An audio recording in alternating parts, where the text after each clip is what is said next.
everybody on the screen just says their name, and then we'll do around, we'll do an intro and all that. Folks, you want to just say who you are so we who are looking at the screen can see the Jerry Markowitz is up on the left on our screen, and we have the room at the PSC. David Rosner, you should identify yourself, right? That's me. Judy, Judy. Judy Varick. Judy Varick, right? And the next, I don't know the name of the next person I'm looking at. I haven't. Franklin. Oh, okay. Franklin Siegel. Hello. Oh, hello. He's guy who did the incorporation. Right. All right. Mike Clancy. You'll raise your hand. Here we go. Mike, that's been 45 years. Where's the picture? Let's see. Can you unmute? I know we're shy about showing that we got old, but can you undo yourself, Mike? Yeah. I'm looking at him. Can you see We're him? looking at him. Yeah, we all see see him. him. He's right. He's shaking his hand. Okay, Mike, I see you. All Hi. right. Good. Yeah. Nancy? Yes, but I don't see myself. I don't know. Now you do. Yeah. Well, you will soon enough. Nancy Clark, right. Hands raised. The next person with the big M on the screen, if we don't, who is the next person, just to get the name? Hi, my name is Mika, and I am a brand new MSW intern at NYCOSH. So I'll be working with Chris Fox. I literally just joined yesterday, so I'm here to learn as much as I can. Very good. So why don't in the room, Dave, if you could have everybody in your room stop talking. If everybody in the room stops talking, then we can hear the introductions. Okay, very good. And you are? You know many of you, but just you are. I was Deborah Nagan. Yay, here. Oh, Deborah. Okay. Wow. Okay. Jessica, I think. Jessica, would you raise your hand? Yeah, absolutely. Hi, everyone. Good afternoon. Hi. I'm Jessica Martinez, and I serve as the director at NYCOSH. Happy to be here. I'm based in California, so it's still my morning, but happy to be here virtually. Wish I could be there in person. We'd love to have you. But this is next best. Wendy Shafkin, just for people will know you. And the Lustari, I believe. And then on the left, my left, is the third NYCOSH person. Chris Fox. Okay. Hi there. And then right. And then who was the next person? Naomi Fett, right? Naomi, just wave your hand so people will know. Diego from NYCOSH. There's Charlie from NYCOSH. Very good. And is that Marcia in the lower screen? Yeah. Marcia, all right, who's one of our organizing committee. So I think we can get started. Okay. So Joe, when you introduce? Yeah, so Joe Schufro, by the way. Formerly with red hair. So I want to just welcome everyone to the NYCOSH Founders Forum, and it is really great to see everybody. It's been close to 40 some years for some of us in terms of being in contact, since we've been in contact. And I want to thank you for taking your time to be here. And we're really sorry that we cannot be physically together, but given the weather, we thought it best to do this by Zoom. And as Dave said, we're planning to arrange to have some sort of social event in the spring where we can all get together. So when NYCOSH first held its major awards dinner, its first major awards dinner, was for our 10th anniversary at the Lone Star Cafe. And we arbitrarily chose NYCOSH's date of incorporation as the date of NYCOSH's origin, so we could call it our 10th anniversary. and for fundraising purposes. Numerous people at that time pointed out to us that the organization existed before incorporation.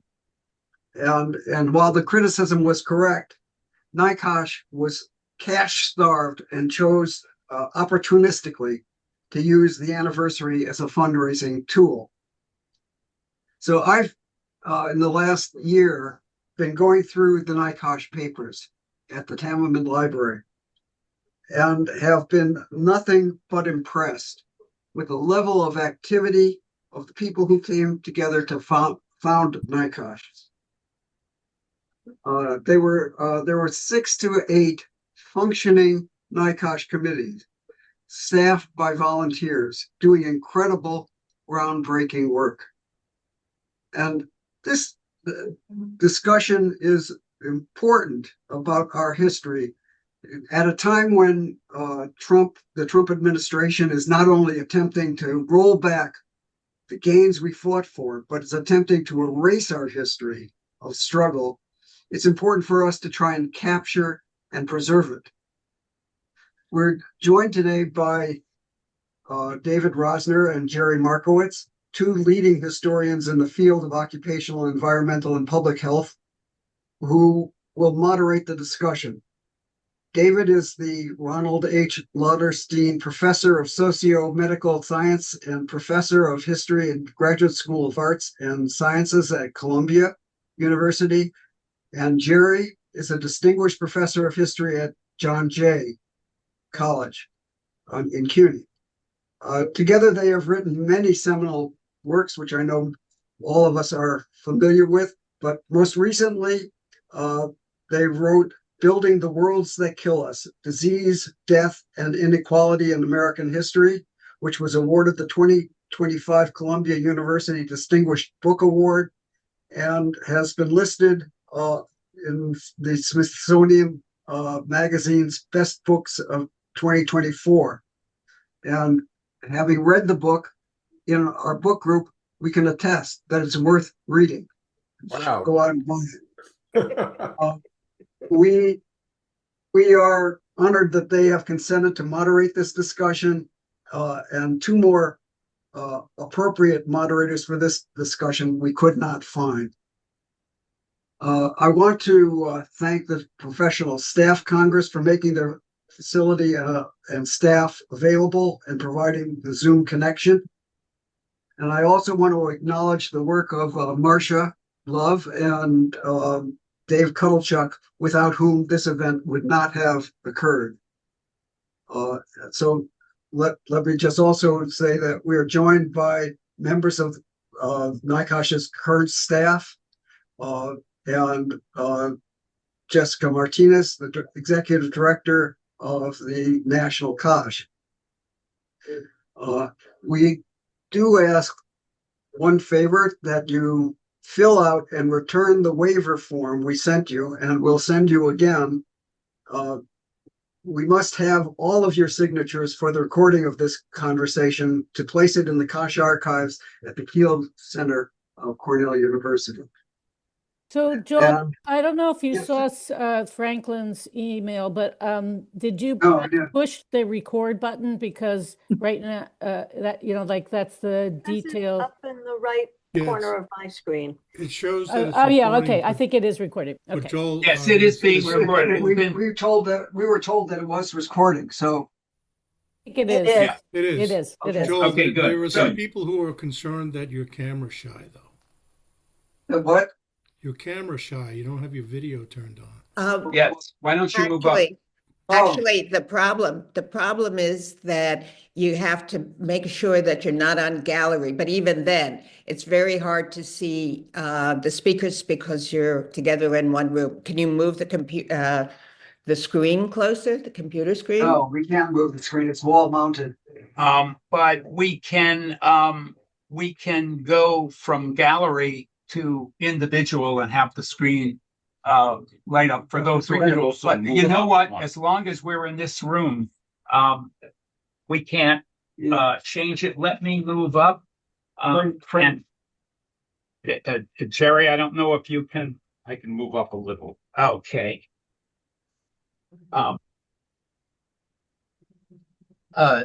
David, do you want to say something to start, and then maybe we'll just David go into David Rosner, sorry.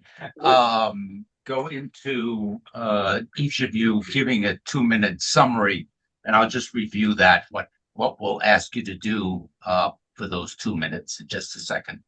Sure.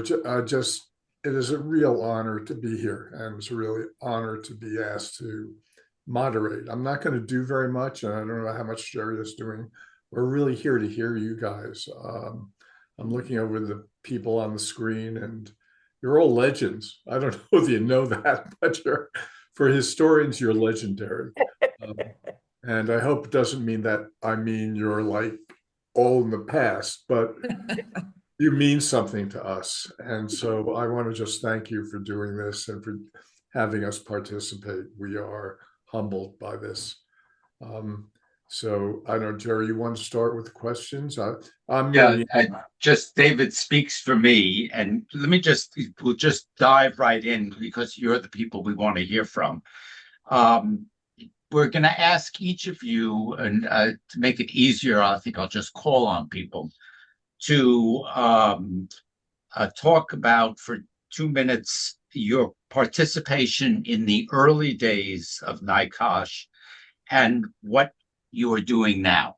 Okay, that we'll have further follow-up questions, but that's what we'd like. It's sort of his introduction. Right. The guests obviously weren't here in the 70s, but a number of us were. So I'm just going from the email list. So Wendy, do you want to start? Sure. So I'm Wendy Chavkin, and I got involved with NYCOSH because I was, as a committed reproductive health rights feminist of that time, I understood workplace issues to be a central such concern. And so I went as a medical student to do an occupational health rotation at Montefiore. And David's not here, David Michaels, but through David Michaels and Pizer Edelsack, I got ushered into NYCOSH. And my role there was around reproductive health and rights. We had a committee. I'm really disappointed that the other people from the committee aren't here, but including the fact that they could remember more than me. And also, I'm not a union person, and we had several union people in that committee, which I thought was really important. I've continued, not so much in the workplace theme, although I have been involved forever with groups that are working on behalf of pregnancy discrimination in employment, family leave, paid sick days, those kinds of issues. A lot of my focus has been, unfortunately, on the never-ending issue of abortion. But I just had one little story to tell you. So I'm still doing all that stuff, which is after NYCOSH, there was a national group that focused on workplace and reproductive health issues called CROW, Coalition for the Reproductive Rights of Workers, which involved an amazing group of feminist lawyers, unions, other activists, scientists and techies, and Jimmy Carter agency heads. We must have had 5 or 6 agency heads who participated. Anyhow, recently, Nancy Stearns, constitutional lawyer who led that group, and I donated all of our papers to the Tamiment Library. And we got 3 historians, 2 of whom knew us, Susan Reverby, David, and Jerry, and Sadie Bergen. And then the 3rd historian discovered us through the Tamiment archives. Anyhow, they've just written the history of Crow and submitted it for publication. So I hope that will be a good. Great. Woohoo! Sadie, All right. Sadie is one of my students, so I. Yes, Sadie was David's doctoral student, and I commandeered her attention to help Ireland's Doctors for Choice help get abortion across the finish line there. Thank you. She's a wonderful Right. person. Fantastic. Thank you. Dave Cuddlechuck, do you want to? Okay. Yes. I figure that later, let me just, later on, I'll talk in answering some of the questions, how I got involved in health and safety. But after I did research on health and safety at Health Pack, wrote articles there, and then went back to school to get my master's degree in health and safety. I had already had my doctorate. After graduating, I went to work in the field as director of health and safety for United Electrical Workers. At UE, I learned much about the world of work, the hazards faced by industrial workers, and how an honest fighting union works on behalf of its members. Anticipating the union's later move to Pittsburgh, I applied for the search for director of the graduate program at an occupational environmental health at Hunter College.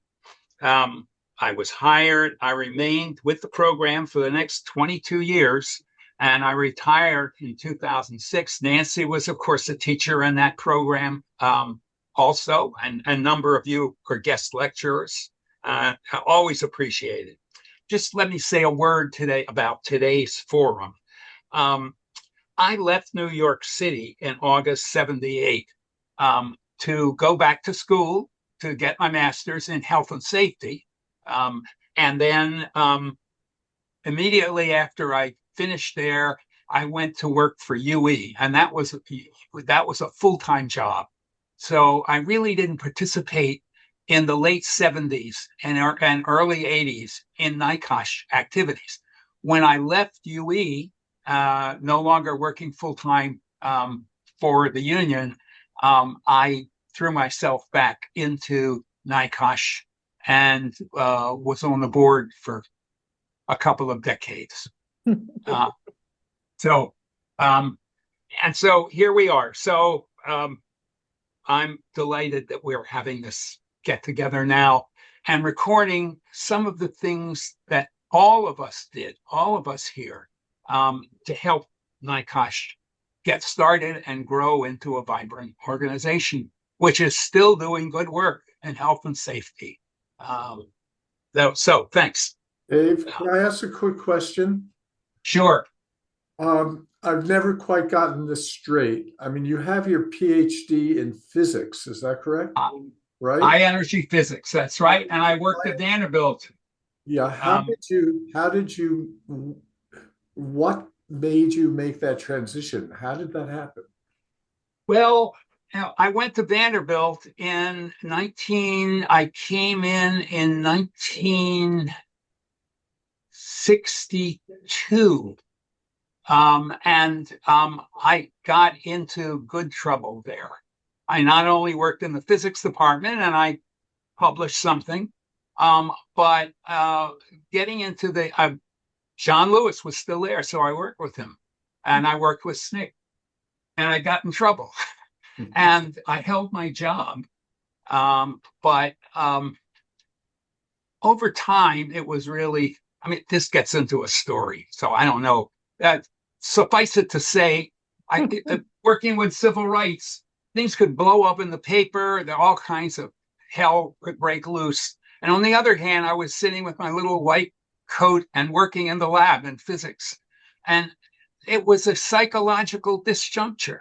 I felt like two people. You can't. And so I decided that I wanted to leave high energy physics and do something that was more like an organization I was in, Science for the People. So I was meandering around, and then I'll talk later about meeting Tony.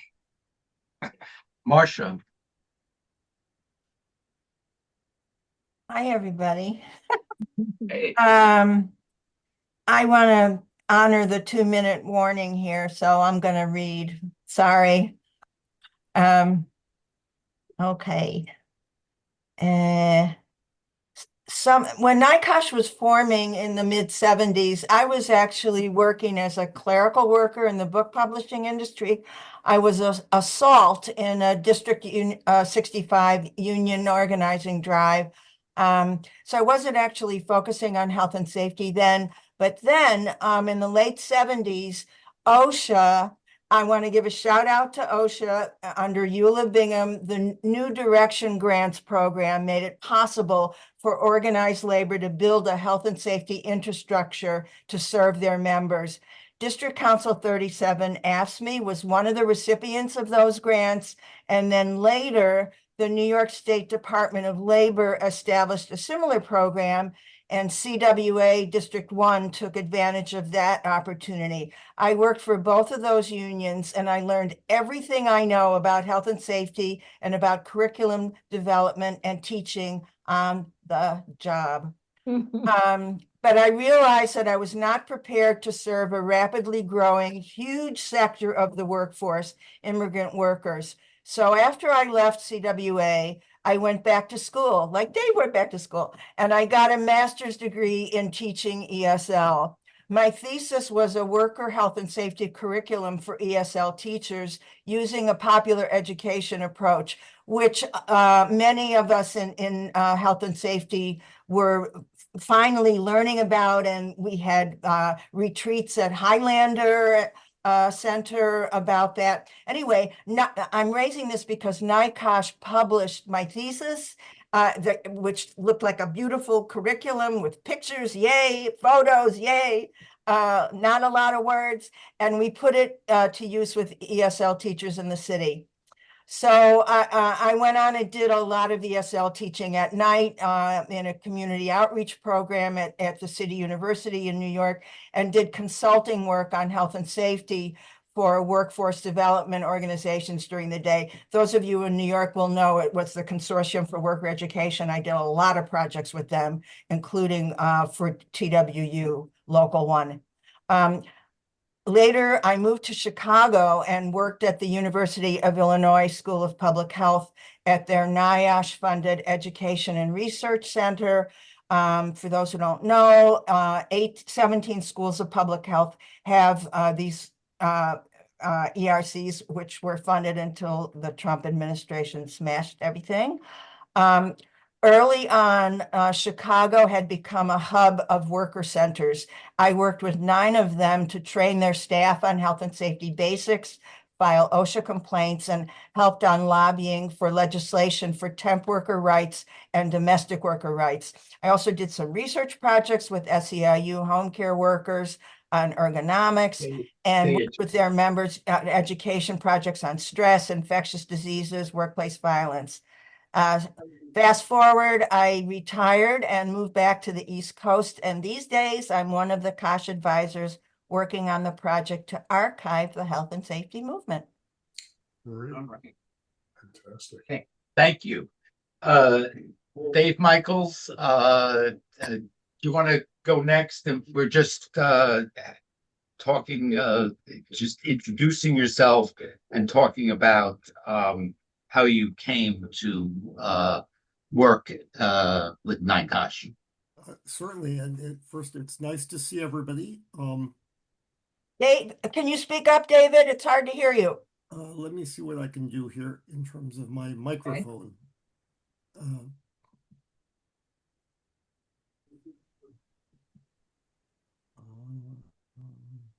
Move it a little closer to you might help a little bit. I can try to do that too. Audio settings. Hold on for 1 second. Usually, let's see, speakers. This should work. Okay, is that better? Yes. Yes, much better. Okay. So I was very fortunate to have been hired at Montefiore Medical Center, where I worked with a bunch of you, by Ernie Drucker when I finished with City College in 1977. And Tony Mazzocchi had come to Montefiore and said, you should be training your medical students at Einstein with locals of the OCAW. And Nancy Clark and I worked on the second summer that was that summer program was offered. And I eventually ended up staying at Montefiore at a couple of different jobs and just getting involved full time in occupational health activities around Einstein, teaching medical students in the summer, but also lecturing in the curriculum. And they really gave me a lot of flexibility. And it became, I think, clear to a lot of us in the late 1970s, early 19, I don't remember the date, that New York could use a kosh. We had that brown bag lunch that a bunch of people had put together. Probably people have talked about that already today. Sorry, I came in late. Um, but that brown bag lunch with a bunch of people getting together once a month, you brought your lunch and you talked about worker safety issues, people presented. And I guess out of that came this discussion that we should have a kosh, sort of like NYCOSH, Philipposh, MassCosh. And I guess it fell to Debbie Nagin and I to be the volunteer coordinators. We had other jobs, so we didn't have to get paid. And so we took on that responsibility of sort of organizing a kosh, uh, setting up how to do it, reaching out to people, trying to coordinate meetings. And that's really how I came to it. Uh, again, I was fortunate that Montefiore would pay my salary while I was doing that. I remember there was one point where there was a transit strike, and I lived in the East Village. I couldn't get up to the North Bronx. And that was the time we were thinking maybe we'd get an office. And, I was able to walk out of my house and walk down to Union Square and ask various landlords if they had an office for rent. And that's how we ended up on Union Square South, because there was a transit strike, really. And that was easy to get to.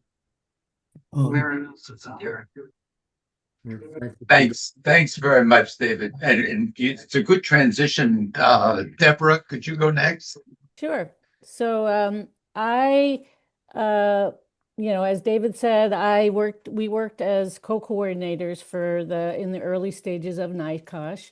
I think the thing that I remember is that I think we became the co-coordinators because I actually think there were sides. And it's really not sides in a I think people really did get along, but it's actually a shame that Frank Goldsmith isn't here because I think he did play a really significant role, at least for me, around supporting NYCOSH work in the beginnings. And honestly, I know we're talking about New York City, but we definitely used the New Directions grant as a way to really help form other kosh groups across New York State. And it's clear thinking about it, what an amazing thing it was, Dr. Bingham being there at OSHA and stuff like that. But I'm getting to, so I actually feel like there was a lot of,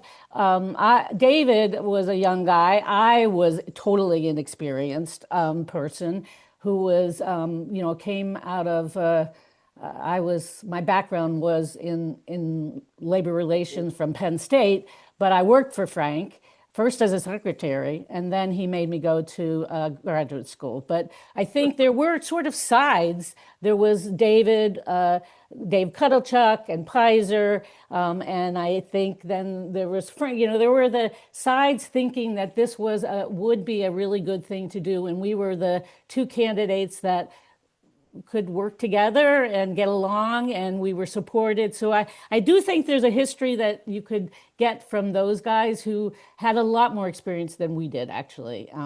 So fast forward, for me, I went to public health school, focused on environmental health and on occupational health.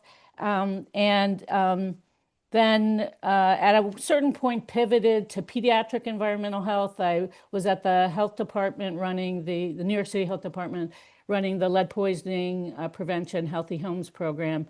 And then since now I'm trying to honor Marcia's 2 minutes.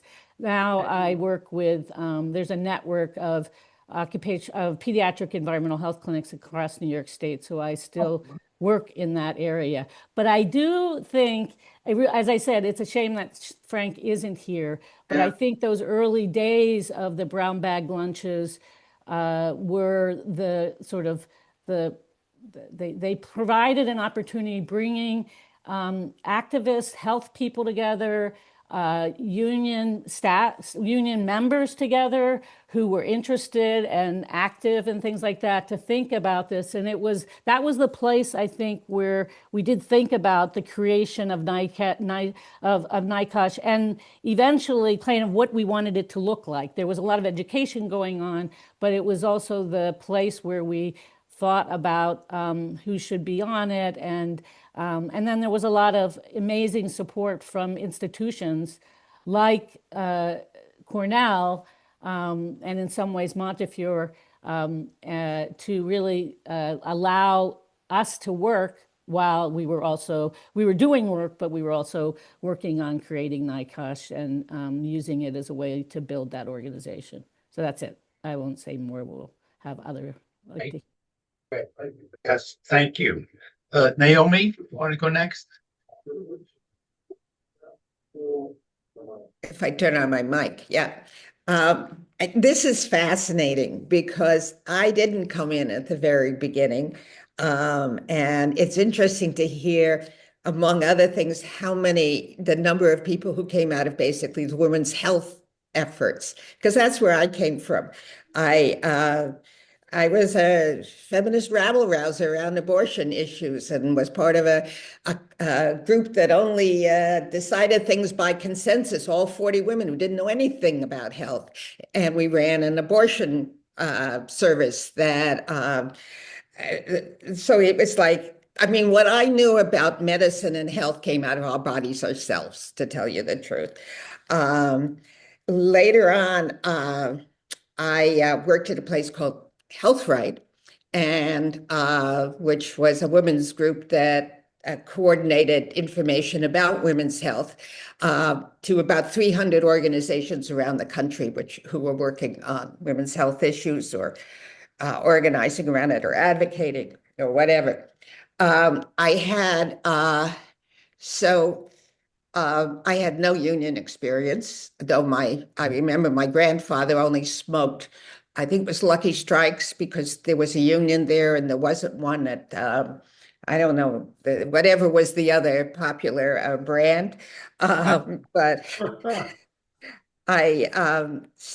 but at Health Right, we published a newsletter every quarter, and among the other issues that we covered we started to cover women's occupational safety and health, because women, of course, didn't have dangerous jobs, and so it wasn't really covered, supposedly. I wrote an article on healthcare for nurses, and in order to prepare for that, I read Jean Stellman's Peak Collar Jobs book.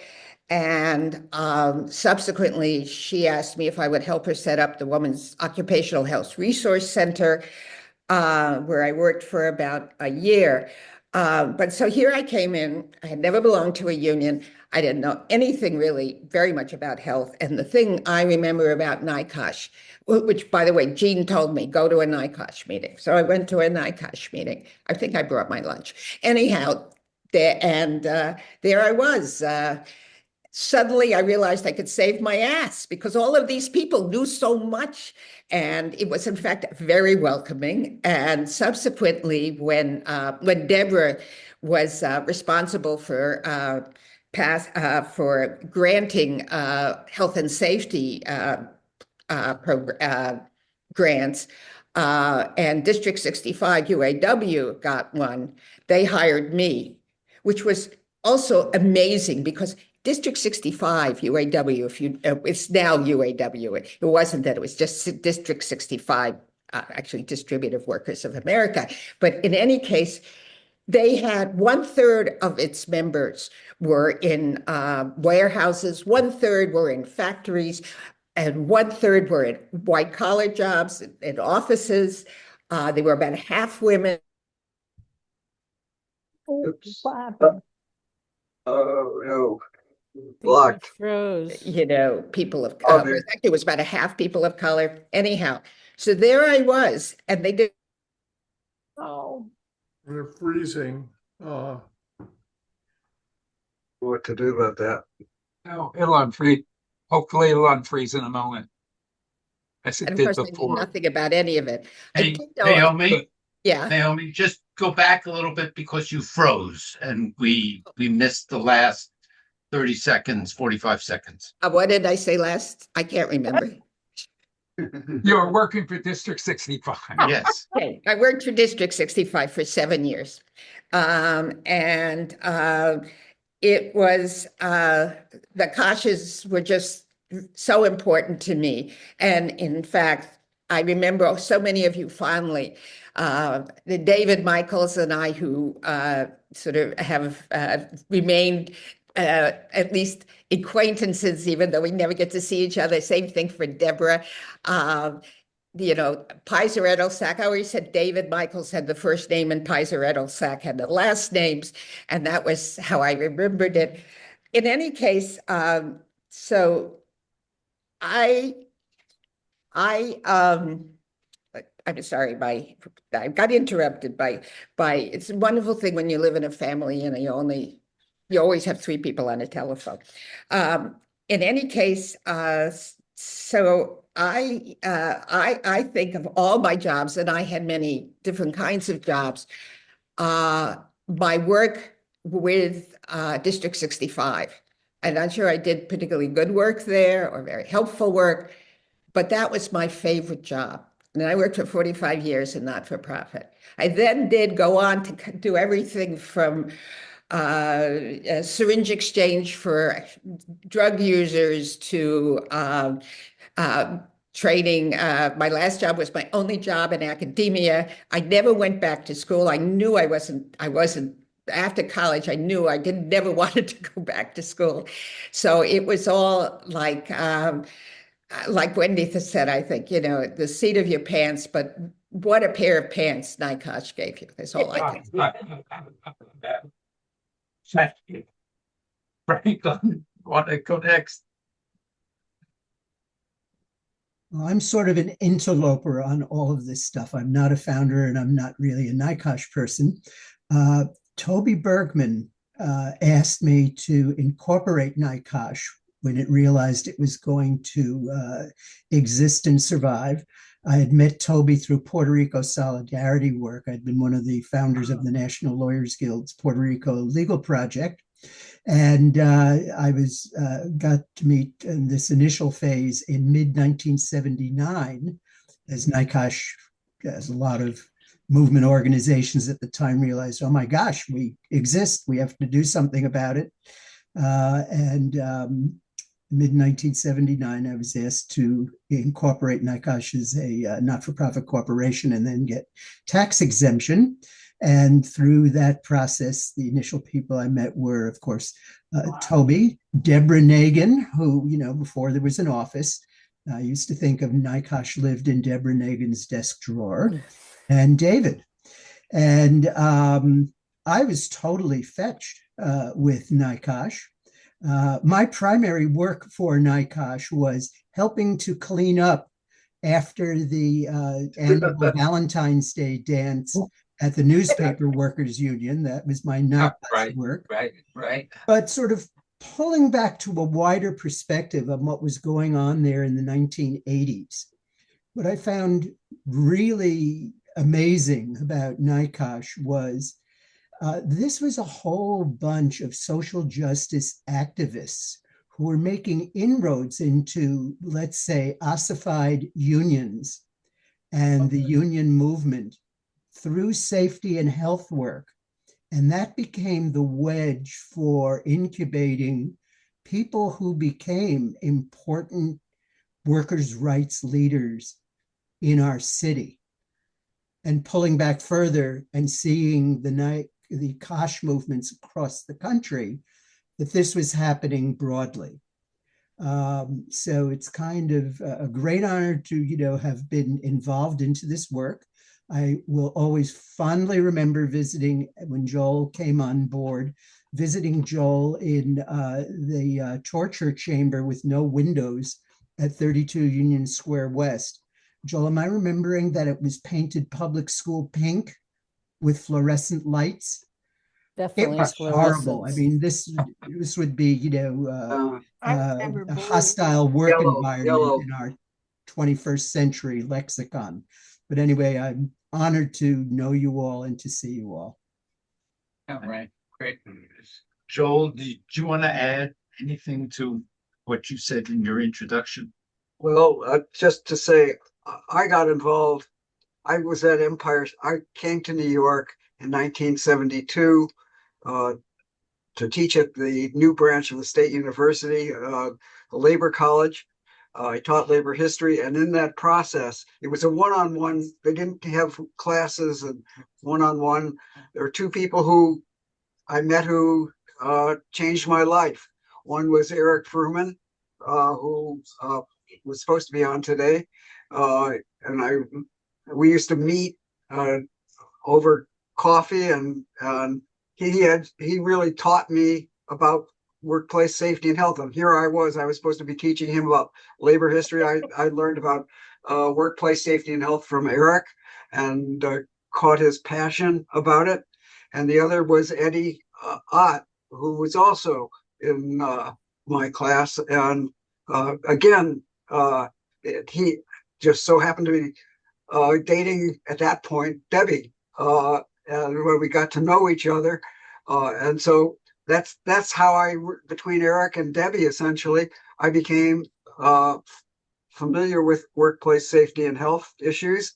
And then we had it was a new school, and they were imposing a new labor regimen on the workforce, taking away traditional working conditions that academics had.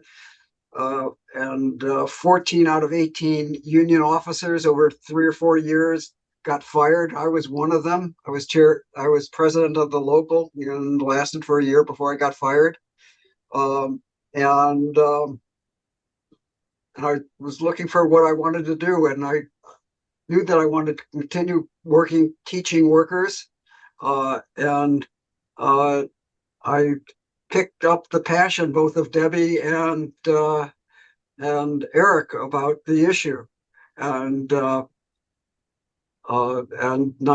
got involved in NYCOSH. I was elected to the board as organizational secretary just about the time that NYCOSH went through one of its periodic financial crises, and then they were looking for a new staff director. So I applied for the job, and amazingly, given that I knew nothing about workplace safety and health at that point, was put on staff, and I was paid $100 a day, 1 day a week, and I worked 7 days, collecting unemployment for the other 4 days. And I am sorry that Frank isn't here, because Frank and Eric, but particularly Frank, who played a very, very important role in helping provide direction for me. I remember walking down the street with him. We were on Canal Street, and we had no money, and we had and no union members. And Frank was telling me we have to get union members into and I said, Frank, well, how do you do that? He says, well, you ask them, you know. And so that's what I started to do. I started to go out, and every couple, I'd come home, and living with Carol, and I'd say, well, we got two new union members,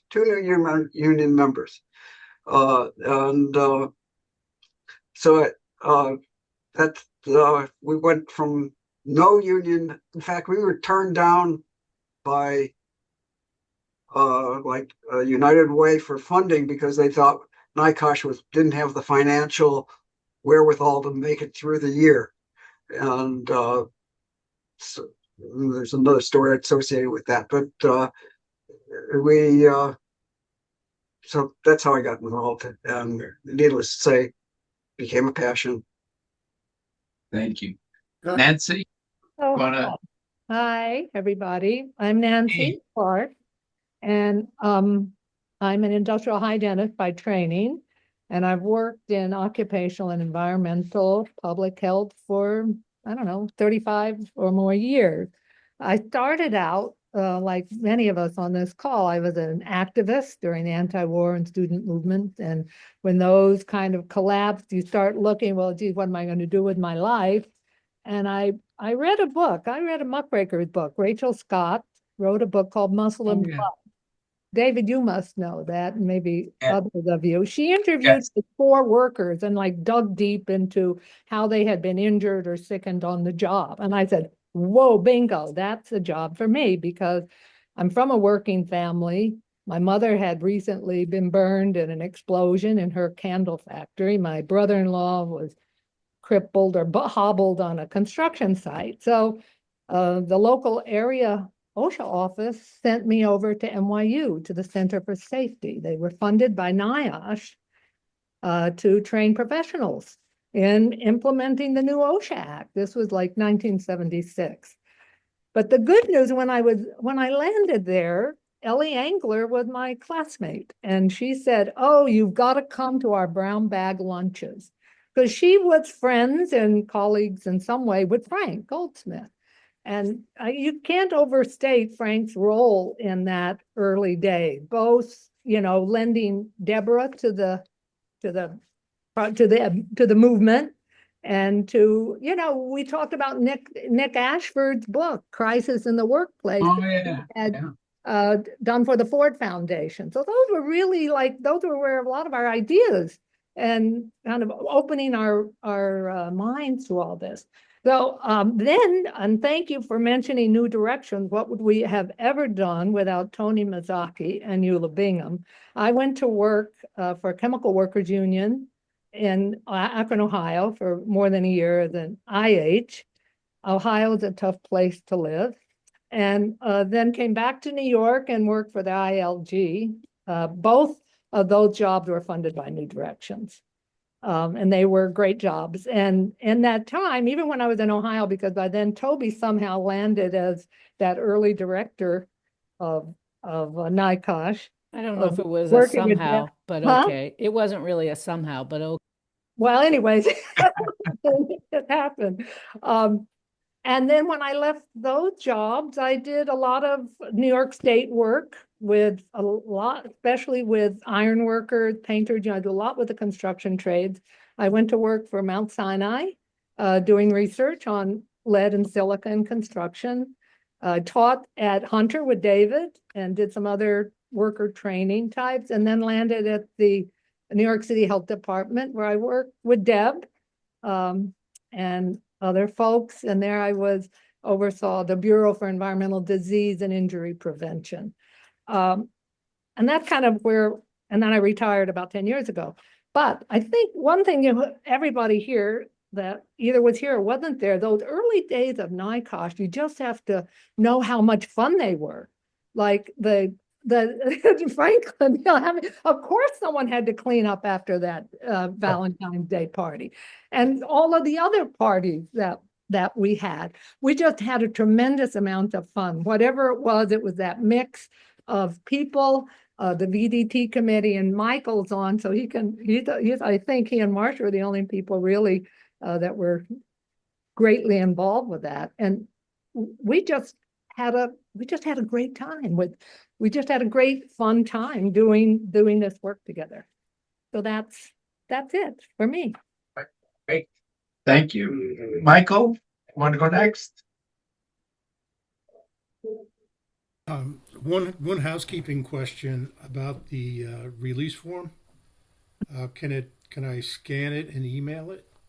Yes, of course. Sure. Okay, good. So I don't know was Frank Goldsmith involved with Cornell? Yes. Yes. Yeah. So Frank had this traveling minstrel show where he would go around to different neighborhoods in New York City and show this video about the asbestos study that was done by, I think, Mount Sinai. So it's this video of people shooting asbestos through fire hoses, encasing either side of the hull of a Liberty ship. and they're just covered in it. And I think it was Frank who would kind of break down what that meant. So asbestos was then a known carcinogen, and he was talking about how these folks would go home with this stuff all over their clothes. And, what would happen with that stuff? So those clothes would get washed with the family's clothes, and everybody would be exposed to asbestos. So I got involved in the labor movement actually because I thought I was cheated when we went on strike for 7.5 months in New York in CWA. I really wanted to know, why didn't we go back when a wage and price freeze was put in place, and the rest of the nation went back, but the New York local stayed out. So I really wanted to know what happened. But after I got involved, I realized that the labor movement was really a powerful force for social justice. So that's why I went to go see the film. And then Frank was saying, "Oh, here's this thing called NYCOSH. You should show up." And I don't know if you were in Union Square at that point. I do remember how unsafe the staircase was to get up to the The whole building kind of tilted. Yeah. So, this I don't know if any of you are familiar with Casey Musgrave. So, she has this song where she talks about how she used to wake and bake. This was the wake and bake phase of my life. So, I don't have a very vivid memory of everything. I do remember arguing with Deborah a lot. I think when we were doing the bylaws, I'm not sure. I do remember going up to Albany to meet with Assemblyman Barbaro to try and get money, and it was a learning experience for me because he said, "You're not asking for enough," and we had to go back and take our $50,000 request and amp it up to $1 million. But we got a bunch of money, and we were able to. I was driving a little Volkswagen Beetle. I think it was the convertible I had. I was driving into Western New York and trying to convince people that they should engage in the right to know law. This is how you do it. This is how you use it.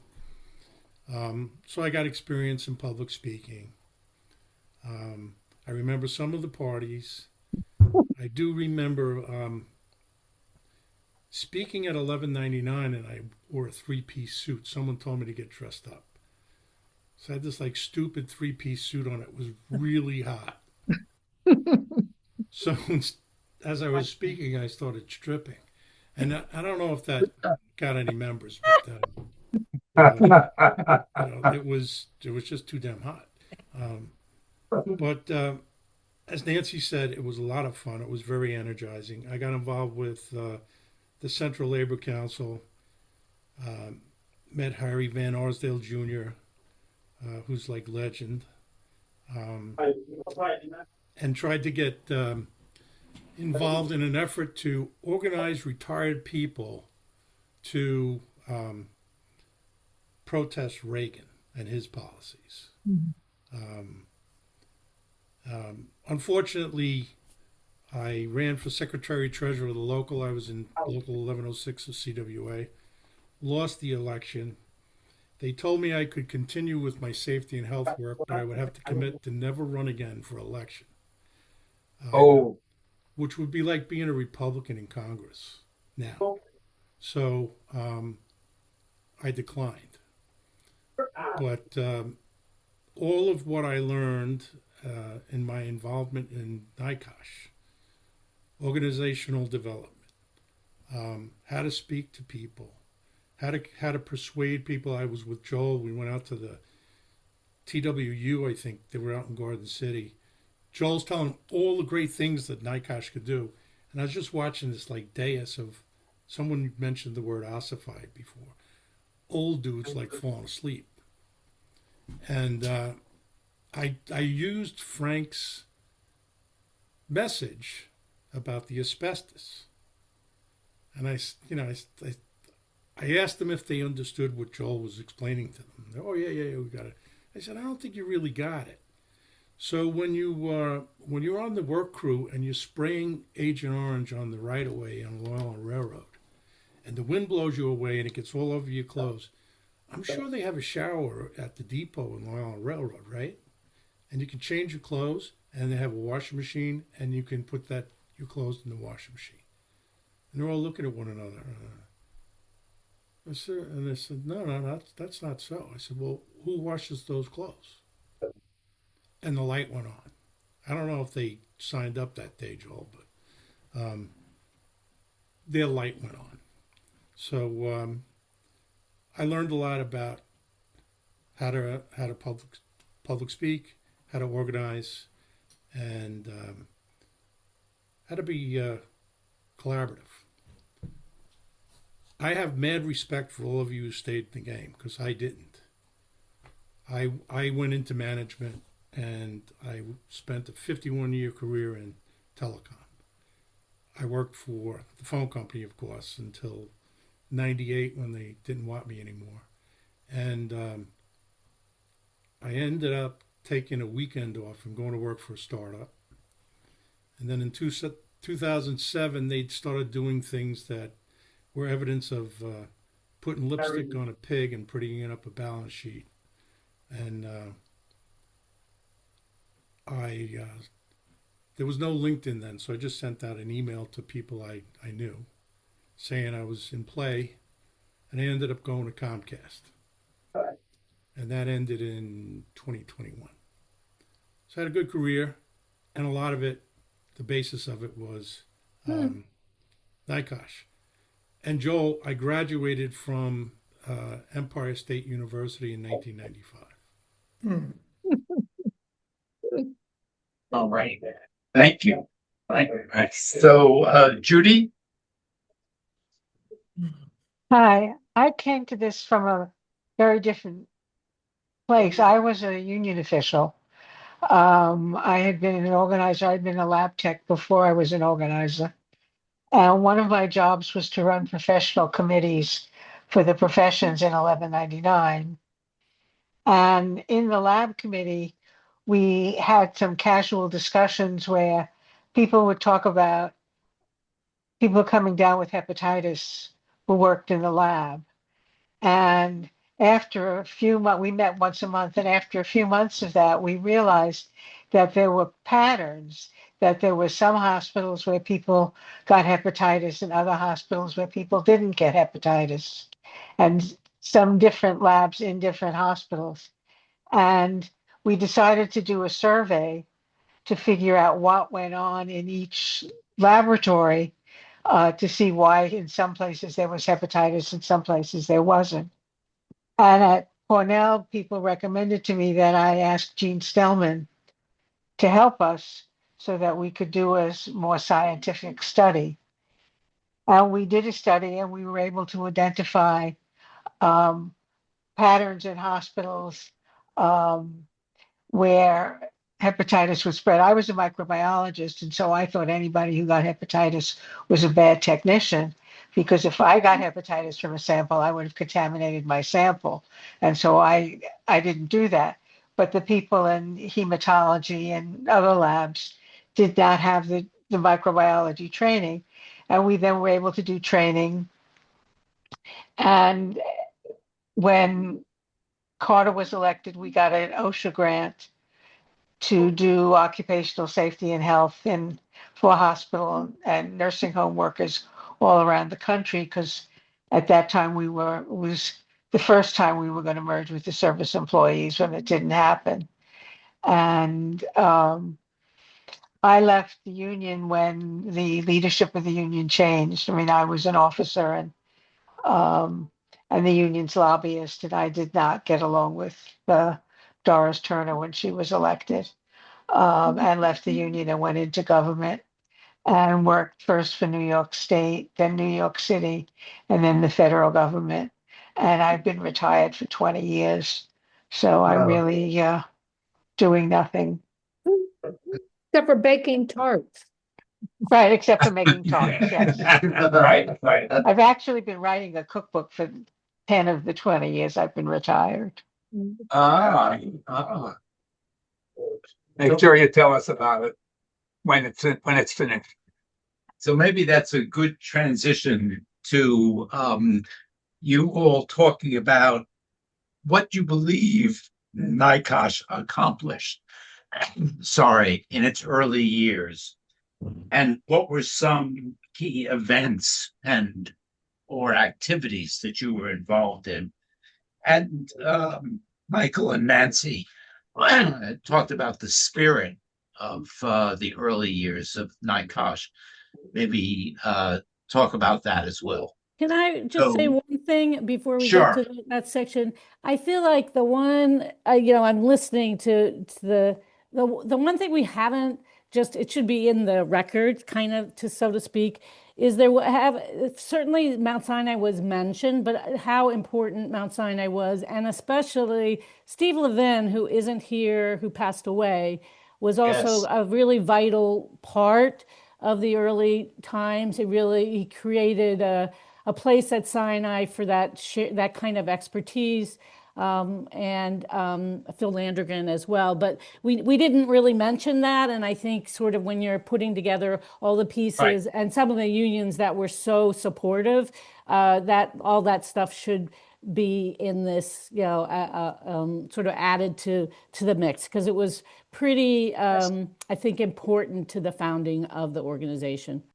Yeah, I would just reemphasize that, because it was definitely Mount Sinai. It was definitely Cornell. I mean, we worked out of your office. Absolutely.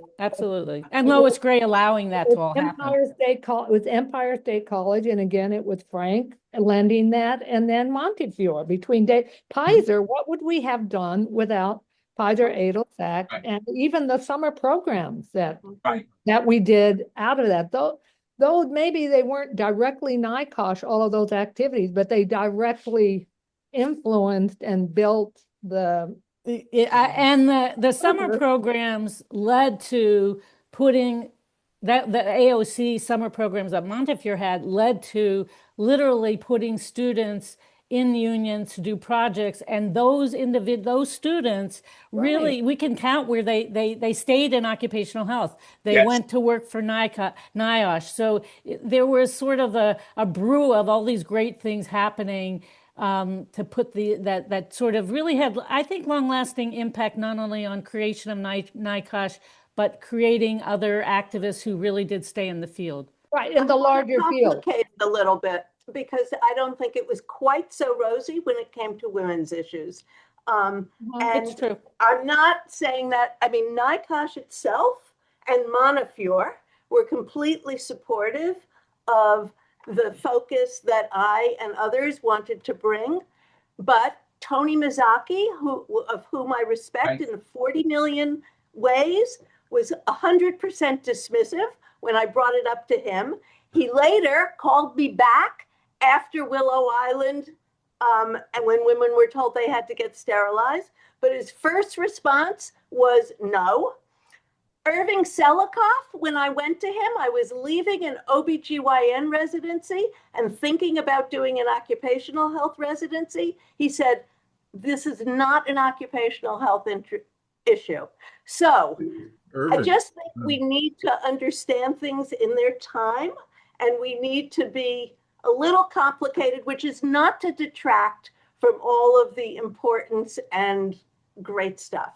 But I just had those two experiences, and that's why I thought Crow was so remarkable, because it was 5 minutes later, galvanized by Willow Island and the mandate to women to get sterilized, but it included this amazing group of people who had not previously worked together.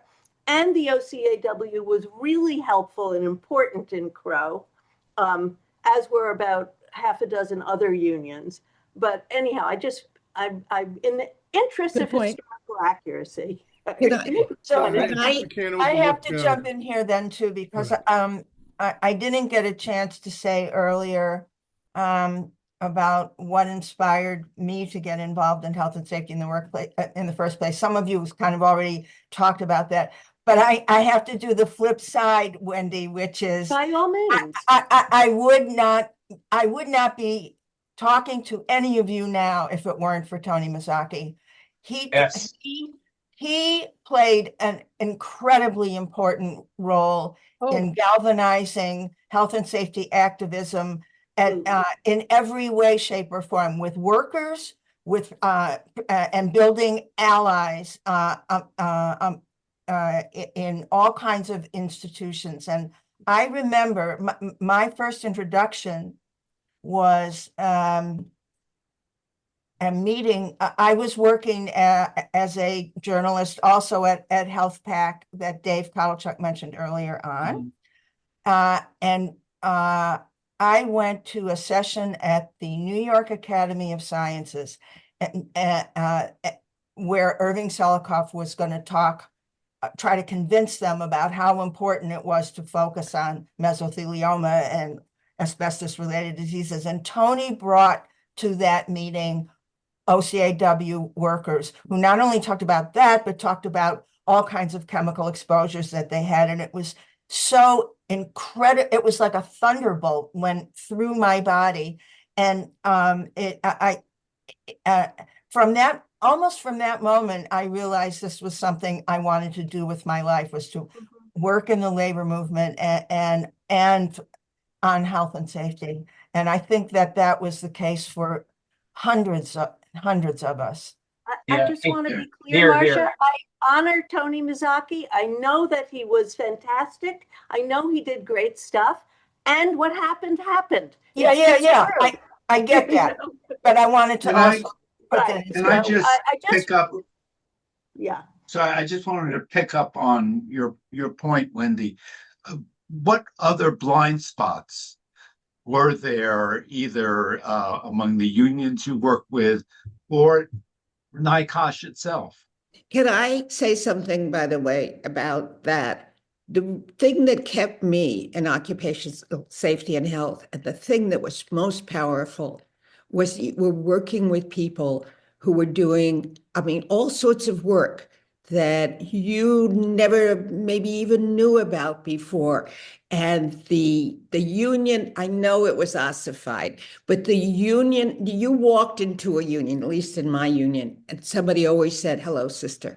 And even if you didn't know anybody, and there is something about the solidarity and the ethos, even when people were glazing over and, "Oh, no, we can't do that. Oh, the noise doesn't bother me." There was a lot of that, but mostly it was the most wonderful group of people I think I ever worked with. And none of what we achieved could have happened without that.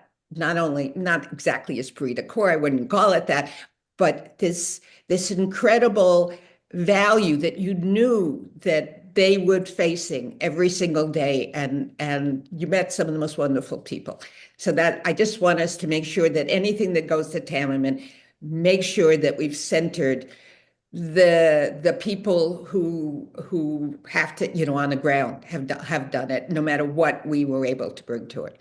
That was something that I always thought about when I thought about you. I was a young kid watching you, really, in some sense, from the outside, being an academic, having no practical skills at all, not knowing anything.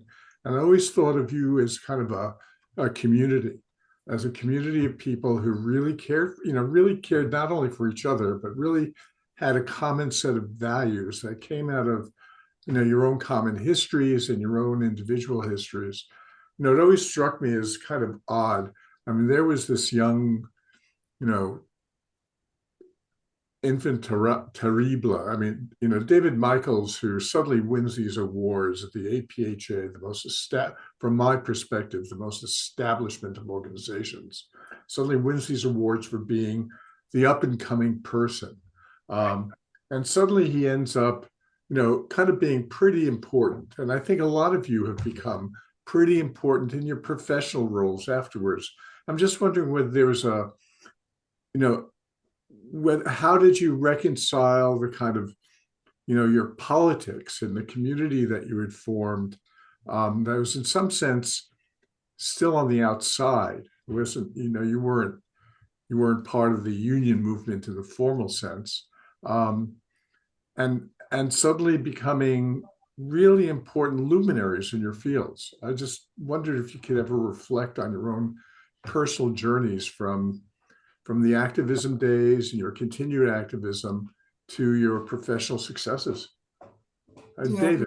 I can talk a little bit about that, following up on what Debbie said, in that one of the challenges we faced is we came from very different places, both, academically, politically, experientially, and we had to sort of learn to live with each other, first of all. And we all were able to, for the most part, do that. I remember there was one moment where some folks from what we recognized as sort of a sort of far left group um, were joining. They all of a sudden arrived in New York and they were going to sort of come to NYCOSH. And we said, well, we've all worked things out. We certainly don't want them to come. And we've seen how other organizations have been destroyed by partisans coming in. And several of us sort of sat them down and said, look, this is what's going on here. This is who we are. Don't even consider doing this. We're going to all have to work together here. And it was actually very successful. Yeah. Yeah. And I think that the lessons that we had first learning to work with each other and then to the outside world and how to deal, as Mike said, with different unions that maybe were not as trusting of us, and how we've worked with them and developed things, and people who are working in unions like Marcia and Nancy, both Nancy's, trying to figure out how to do that as well, were all things that really, at least from my point of view, really schooled me in how to do this. And as I developed and how to reach the more national stage, were lessons I certainly took and went forward with. Yeah, I personally just Dave, wait, let Dave just following on what both Davids have just said. There was one of the disagreements, one of the problems was when NYCOSH got started, we were still deep in the Cold War, and our unions, many unions, were ossified. And the feeling was that all of us were a bunch of people coming in from the outside. A lot of us were, academics or going to school. And I remember there was a major debate. I think it was with the Teamsters for Democratic Union, which was an organization within the Teamsters that was trying to get rid of the old leadership and put new leadership in. And they came to us and said, join us, help us with health and safety. And we had I remember some fairly bitter discussions, and then finally, or maybe not bitter, but antagonistic discussions. And NYCOSH decided, look, we are not coming in to change the union, but to help the workers in their health and safety. And that we weren't bringing an outside agenda to change the unions. We were bringing an agenda to help the workers in the unions. And that meant, for me, for example, I would work with I was happy to work with some of the police unions where people were getting lead poisoning from their rifle range. And I felt like, I don't really like the union, but those folks are getting sick on the job. And it's our responsibility to try to help. So I think that was, and when the labor movement, I think, finally came to see that we weren't bringing an outside agenda to try and impose upon them, that we were accepted. And many of us went on in careers with the labor unions, and they got better too over time, I'm glad to say. Joel? I would just follow up because I think that meeting where that decision was made was a fateful meeting. Dave, do you remember we were on a committee that met that we were working with local 292, which was they drove cement trucks, and we met with members of TDU,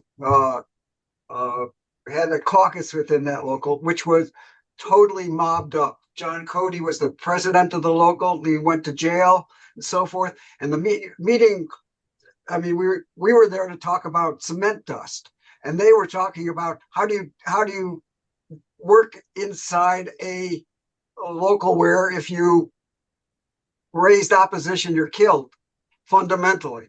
And it was a very. I remember going out on the out there to the plant on the East River Drive, and just being terrified out of my mind about it.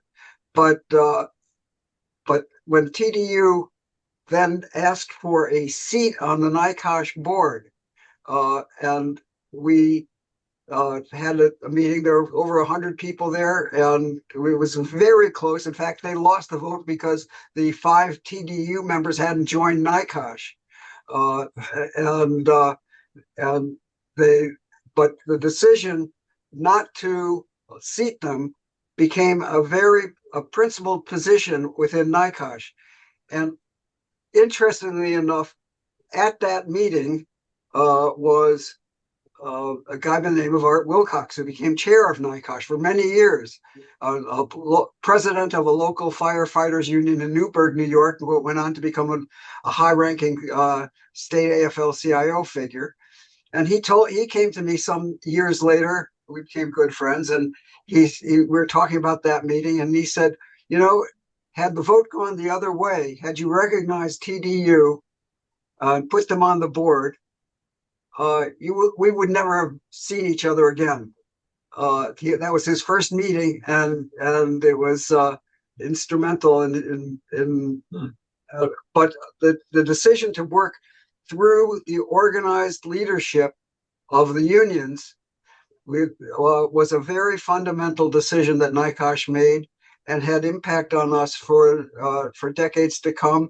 It not that we denied information to other unions, to other workers, or to rank and file caucuses. We would work with them, but we would not let them use NYCOSH materials as putting it out as their own, so forth. So can I say one thing though, just an observation? Sure. Like Yeah. I really think that when you look at NYCOSH history, there really are like those early stages. And then I think, I don't know all of you remember, but when Toby came on as sort of part-time, he worked on the VDT handbook, and which eventually went into thanks for bringing that up, libraries and Deborah. this and that, and that funded NYCOSH for years. And so I think in terms of the history, there were the earlier stages of it. And then I think, Joel, once you came on board, we had incorporated and done all those things. It kind of raised to a different level. So it's just worth keeping in mind. All of the history is really interesting, but those early stages were a little bit, I think, different, and probably we were able to fly under the radar a little bit less. Because we were a little organization, it was a volunteer and things like that. But it's worth noting that as you're thinking about putting this all down, archiving I'd like to get into a little more detail about that, Deborah, because Toby's not on. That little booklet was a powerful organizing tool, and it was at the right thing at the right time. For example, in the telephone company, clerical functions and technical functions operated together in a central office. It was like a little community. So it was a village within a village. So in Astoria, there was the Astoria Central Office, and Long Island City had a central office, and East 30th, and all these different places had their own central office. What the phone company started to do is take those communities apart, because they basically industrialized the clerical function. And as they eliminated old switching equipment, they created these massive clerical centers where they didn't pay attention to the HVAC needs. They didn't pay attention to the noise situation. They didn't pay attention to the social situations they were creating. It was massively disruptive. And, you know, people were going at one another. They go on break and knives would come out. I mean, it was bad. So that little book, the idea of ergonomics, which, what the hell's ergonomics? And being able to go to these new, you know, massive clerical factories and talk to people about what was going on and getting their feedback, and then going to management who, you know, management basically was telling me to F off. But in myself, my union brother in Local 1103 in Westchester, Ralph Soccolillo, we were he was supposed to be here today. We were able to work with Toby and have a large meeting with all the CWA locals and talk about this trend of centralizing the work functions and into little special little factories. And it was a massively important little booklet. It really made a difference, and I think every local engaged after that. Yeah, I just follow up. I just want to say, Yep. I am so sorry that Toby is not here. I really had hoped he would be, because that booklet and the VDT committee were so central to putting NYCOSH on the map. It was not only that we sold over 50,000 copies of that booklet worldwide. It was not only the question of ergonomics, but it was the fear of the radiation that women primarily felt threatened by that technology. And we were getting calls. I remember talking to people in Israel, women in tears about the fact that they were pregnant and they had to work on these VDT machines, and they didn't know whether they were exposing their unborn child to that. That booklet, plus the conference that Toby put together on VDTs, as they were called, VDTs and CRTs, where 300 workers in the New York area at DC came, at DC 37 came, put NYCOSH on the map, gave us visibility on a local and a national level, which was crucial to our development. I think another thing that was really amazing about that booklet, and it actually, in a certain way, it sort of really represented what NYCOSH was all about, because I watched, Toby was like an amazing organizer, and he brought workers to Cornell, and they sat outside of my office, so I kind of watched this happen.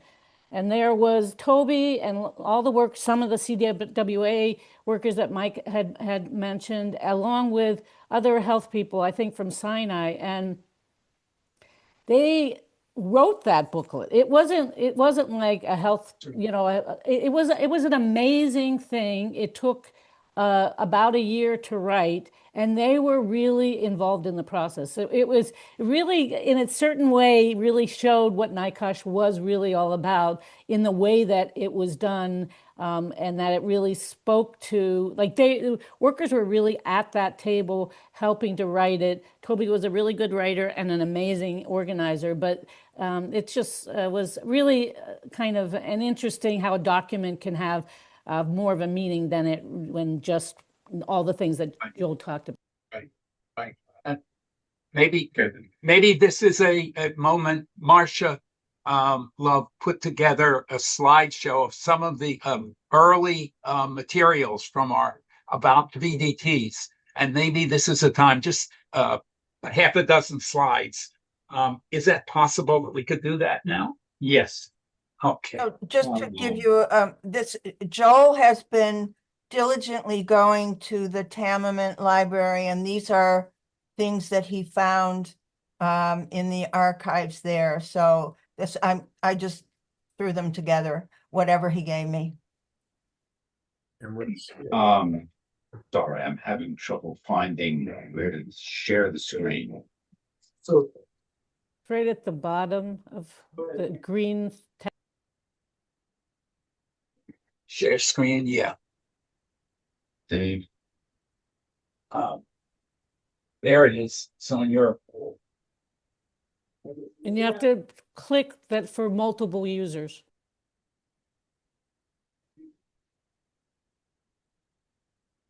sorry, I'm not well, seeing it. our technological Your challenge here. screen, But it's so a PowerPoint.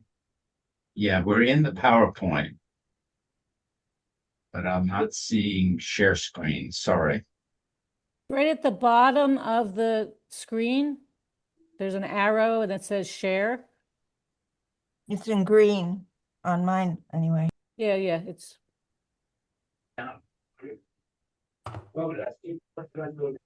well, maybe rather than wait this. Sorry. The other, there are two other things that come through as I, at least two other things that come through as I go through the papers, much of which, frankly, I was unaware when I came working for the organization. But Wendy, I think your committee was really an amazing thing, the activity. And I think it was the VDD committee and your committee were two of the most active committees, and you had a whole range of projects that you were involved in. I think it'd be useful to talk about what you guys were doing. But the other one, Mike, has to do with you, which is you were very much involved with the foundation of a state COSH, and negotiating with all the COSH groups around the state to bring together. So, but I'd really like to hear about the committee. I really wish I could remember all of what we did. That's a really sad part, but one of the many sad things about the fact that my co-committee members aren't here. I can tell you a little bit about who were sort of the principals, and maybe that'll tick off somebody's. So the other non-union person was Ruth Ann Evanoff. The union people were Lisa Watson from 1199, Eileen Winkler from CWA, and I cannot remember her whole name, but Deanna something or other, who was a flight attendant. And then we had a guy too named Bill, I don't know, Green, I don't remember what his name was, who was also, I think other people came in and out, but as I recall, that was the core.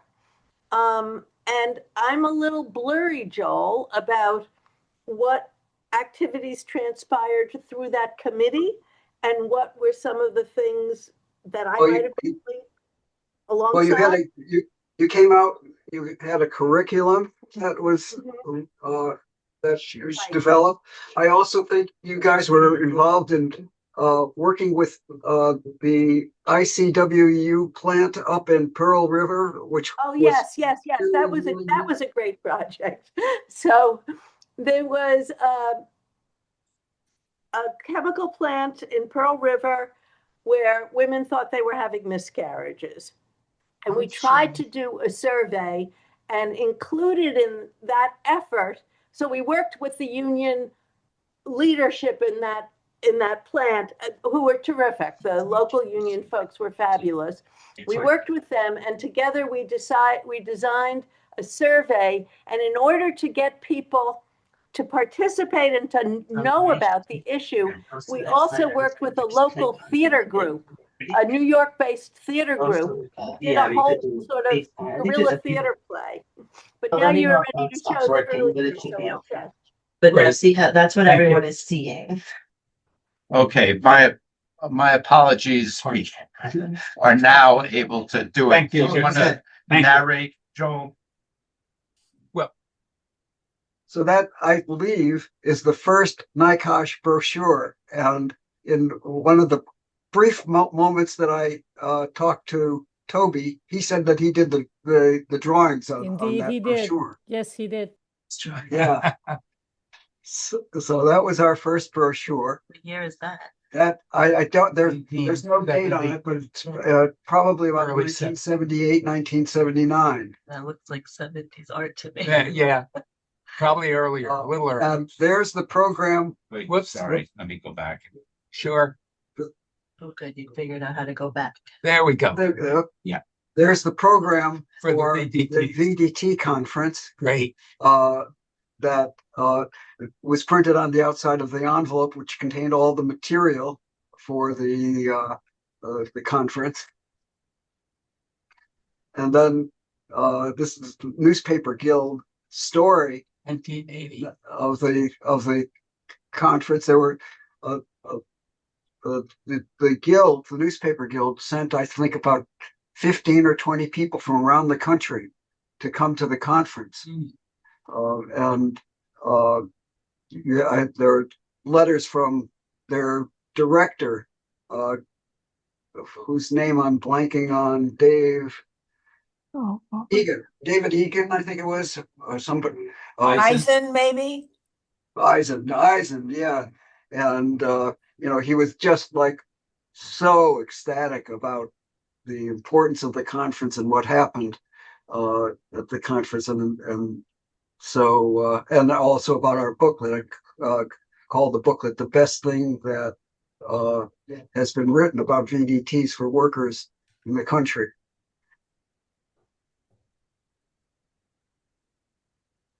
This is a later conference, maybe four. There are other things that we did in between other conferences, but just. Yeah, I think those are all the.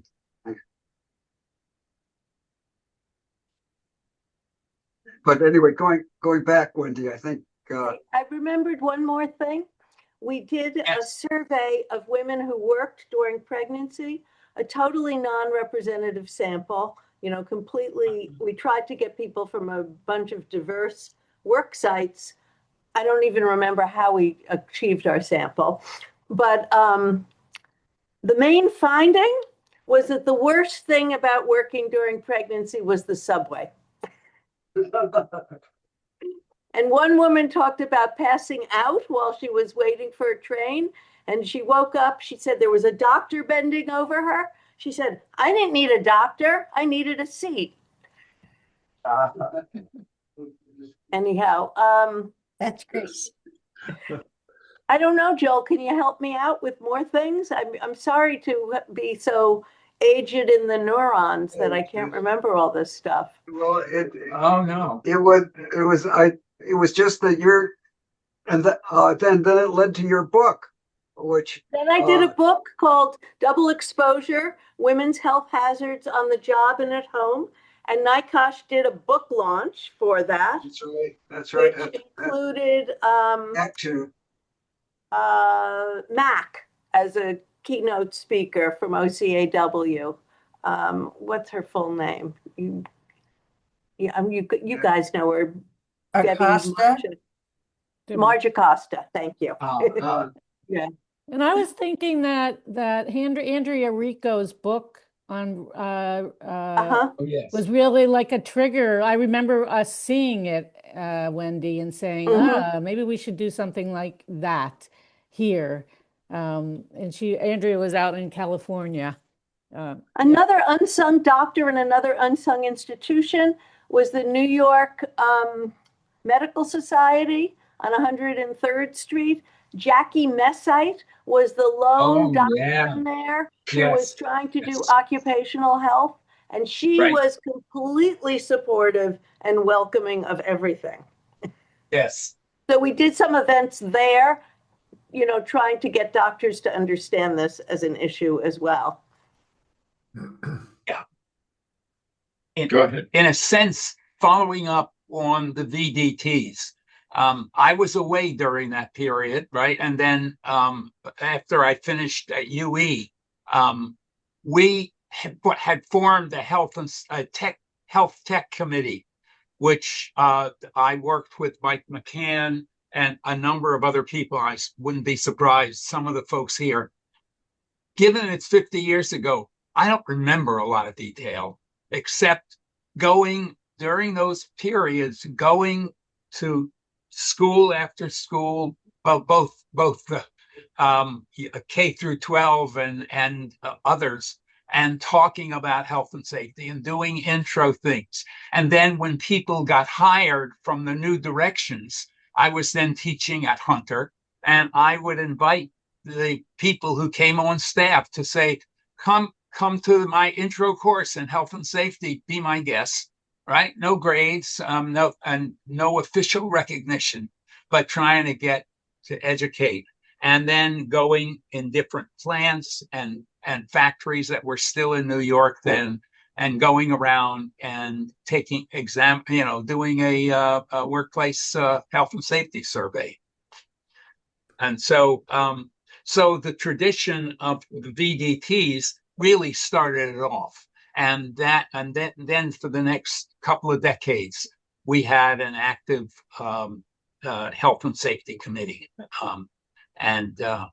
We still have them in different places, including I see Gene Grassman from the PSC, who's headed the health and safety committee here. We have them now in locals all over New York City. And that's good. That in part carries on the traditions. So one thing that I have observed too about New York State and New York City that I think, actually David might have I'm talking about David Michaels, but David Rosner might too. Right. But I think the early stages of NYCOSH bringing together, I mean, it was so fundamental to all I think it really just, that work, working with workers, working with, owners, all that work was so fundamental to shaping the work I did in the future. But I do think that the things about New York State and New York City too, is that there was kind of this extraordinary between Mount Sinai and a lot of organized labor, maybe more than others, and this genius of using New Directions money. Later, we used the HAB money, and I think all these forces, and then NYCOSH, the kind of work that Joel did as NYCOSH. We have an occupational health clinic network, and at one time it really, who has that? We have a children's environmental health network. Who has that? And it was there's an interesting story to tell about New York State. Plus, there were COSH groups across the state, Western New York, and I do think the early foundings of NYCOSH and bringing together this coalition in this way really did help seed the way for these other things happening across the state that might be different than other states, because there was funding in a way that not that it wasn't perfect, but I think there was a kind of this groupings of different health and labor together, and then with being creatively getting money that did help things in a pretty extraordinary way. And for sure, I think Mount Sinai, Phil Landrigan, bringing everybody together, that was later after the beginnings of NYCOSH, really did shape some things that we still have today. So just an observation. I think that it's really important to remember that tradition in New York City and the kind of old social democratic traditions that fostered a lot of support for kind of new left folks and also old left folks, people who came out of red diaper baby traditions, who are really, kind of on the forefront of fostering a concern about working people that didn't necessarily exist elsewhere, and a real focus on them. I mean, I just have to say this totally out of the blue, meeting David Cuddlechuck and having him give us individual tutorials on occupational safety and health as young scholars who were trying to think about what we were doing was one of the most extraordinary educational experiences I ever had. And I think Jerry probably agrees. It was kind of came out of a real part of his heart and part of his background that made him want to tell the story to two naive historians who didn't know anything. And I just want to say that I think that's probably indicative of a lot of people in this room, of people who had a kind of generosity that came out of an old left tradition and an old left sense of solidarity and reason for being and reason for working. Here, here. Gene Stellman's I book. just kind of I put that, totally agree. So agree. yeah. Yeah. I don't know. I don't Thank know you. Yeah.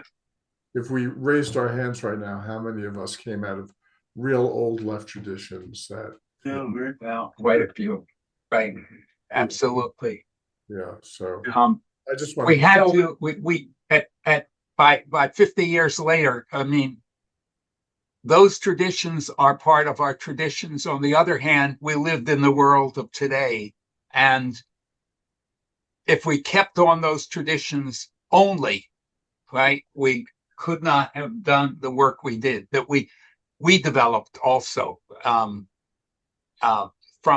the old left, but influenced and also open to change and to looking at the world as it developed.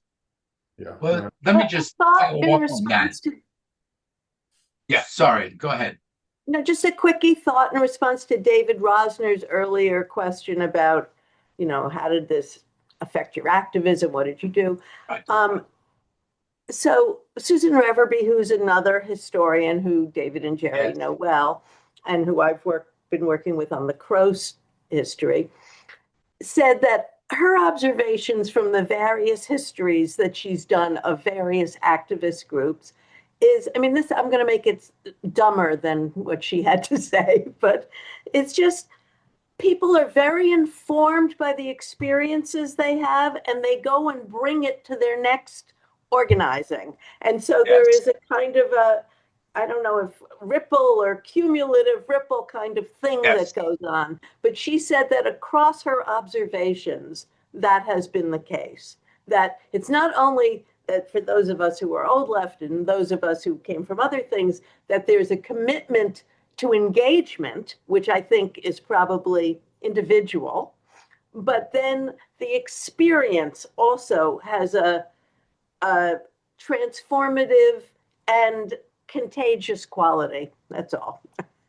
Yeah, but also just remembering that we had a lot of support in the city that was kind of an undercurrent. It was that support from the old social democratic traditions that still informed a lot of people's beliefs, even in very kind of traditional positions, and people who worked in the departments of health and people who worked in different labor movement, and even parts of management who had a sympathy that was really important for the organizations.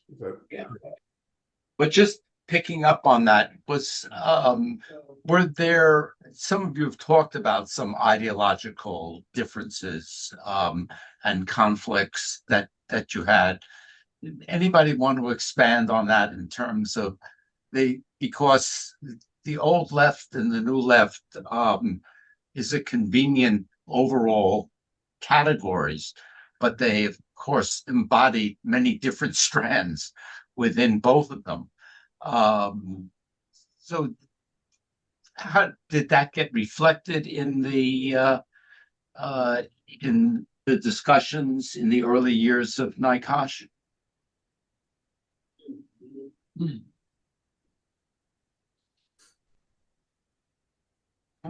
No, I think it was a worry. It wasn't about politics at all. It was about an organization that was looking to have an impact, a positive impact on workers' health. And it's not a political thing. It's a genuine contribution to forward, the health and life of workers. And I thought that that ideal in and of itself, to me, was the motivating principle that kept me going. It was making a contribution to people like me, and I saw the future of the organization. And Joel, I have to express my appreciation to you to lead it for 35 years, such that it's still around. That to me it became, in terms of legacy, probably one of the most important things I ever did in my life. And I was in my 20s and stoned most of the time, so like. Yeah. Well, there were certain things that we used to fight about, which have taken different emphases during the years.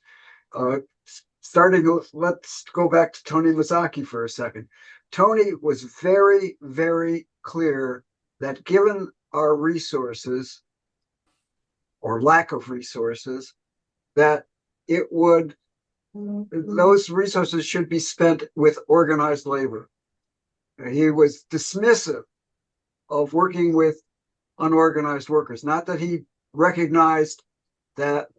didn't recognize that they were exploited more than others, but I remember him just sort of saying, working with unorganized workers is a waste of time, because you can organize one shop, but where are you going to be with that shop? He said, over time, it's not going to have lasting impact. The key was to invest in working with the organized labor movement. And that was a problem early. It was recognized quite early, especially as we got involved with VDTs, which were dealing with unorganized workers. And we had to try and figure out how did we navigate that that dichotomy. It was I think the Kosh movement has moved in a very different direction since that time, where partly the union movement doesn't exist in the same way that it existed in the 1970s and early 1980s.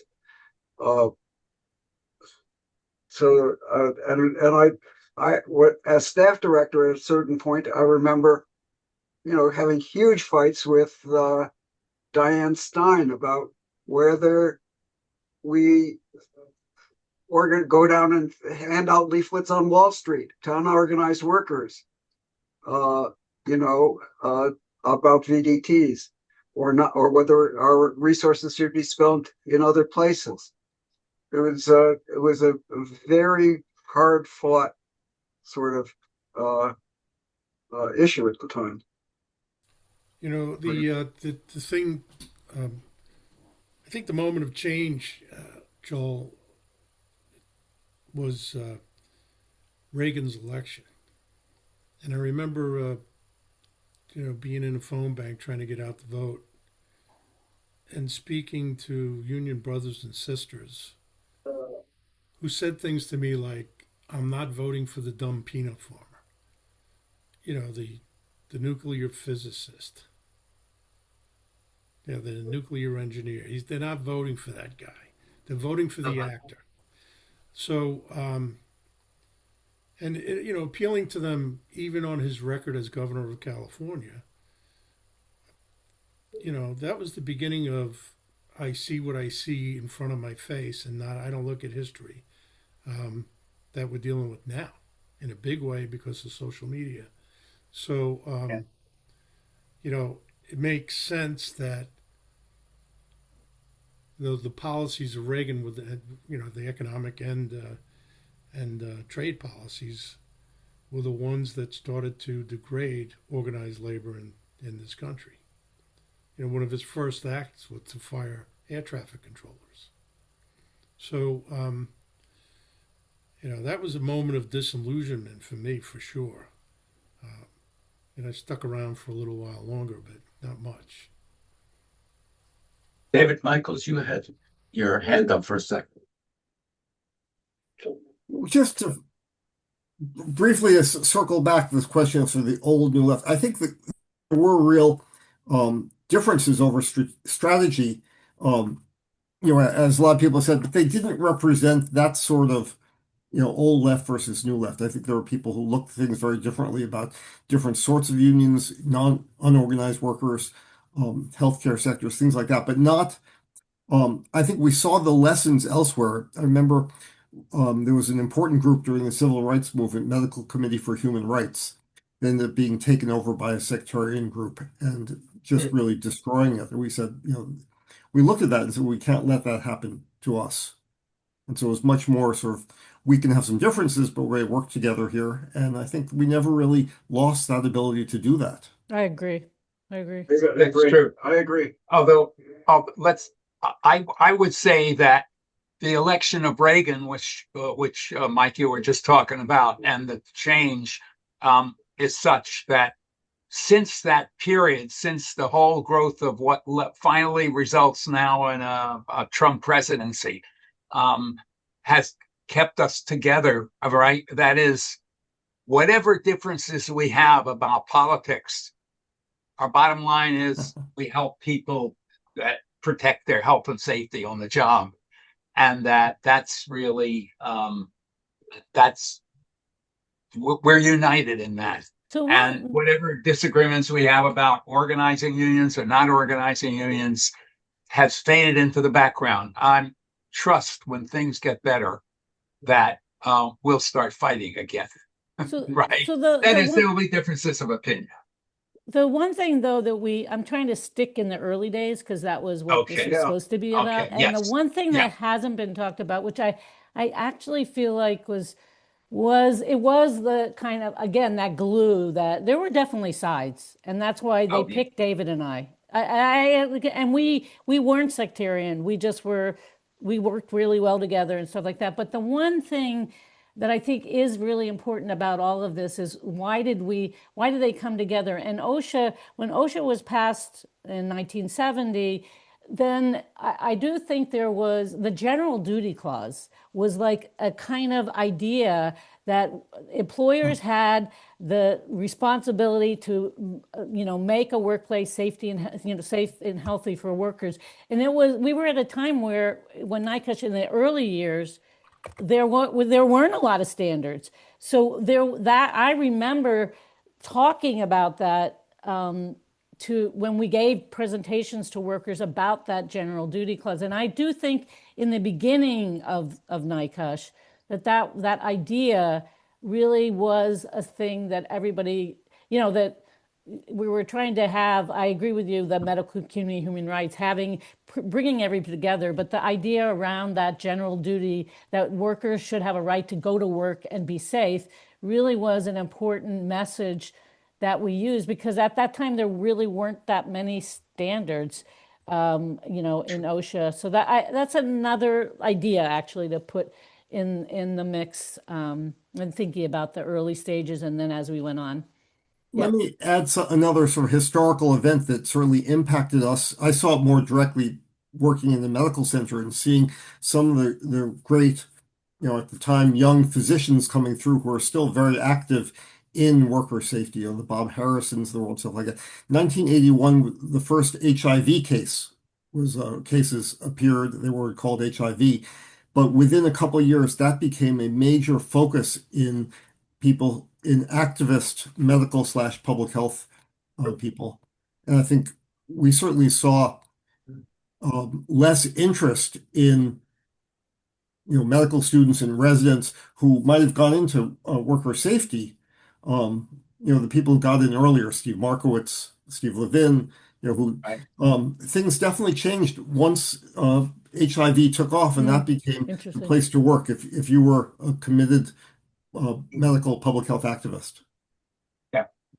But, David Brosner, do you have a last question before we ask people for their summary remarks? No, I think this is just, for me, just a wonderful discussion. And I think we have to, the common threads seem to be all over the place, the common threads from the basic universal humanity of you guys. I mean, just the basic humanity that comes out in everything you say.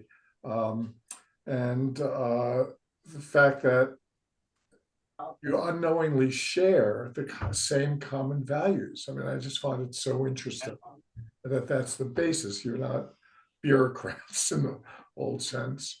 You're coming from just a really interesting place. I don't have any profound insight. Jerry, do you? I just wanted to give Joel a chance to. Well, let me just say two things I want to say. One is, in terms of the old left and new left, it was, we operated, the Cold War was still going on with the old labor movement. And NYCOSH was definitely looked at by people in the state Fed and City Central Labor Council as communists, and there were real questions all the time that Cleary would ask somebody, is so and so a communist, within NYCOSH, and so they were one minor incident where the first Workers' Memorial Day, which we ran in New York City, where we were outside of District Council 30, outside of District 65 for the event. NYCOSH put it together, even though the Central Labor Council took it away from us. But I went in with Frank Tews with the flyer to the Secretary Ted Jacobson's office, and Ted looks at the flyer and he says, "Well, is the Communist Party on this list?" And it wasn't. He says, "As long as it's not on here, it's okay." Amazing. yeah. So you can thank the Taft-Hartley Act for that. Yeah. Right. Yeah, but I do think it is going through the archives. You get the sense of the level of commitment of the people who founded NYCOSH, and the sense of community and activism that was it. I walk away I do go there like on Tuesdays, every Tuesday, and I just walk away inspired every Tuesday by going through these papers and reading the minutes and that existed from the time, or the various events that we were involved in. It's a sort of self-indulgent sort of thing, but it's very, in these dark times, it is soul lifting for me. And I just think that David and Debbie, all of you really should understand that the work that you put in laid a foundation for this organization to move forward, which, the fact that it exists today is in large part due to your vision.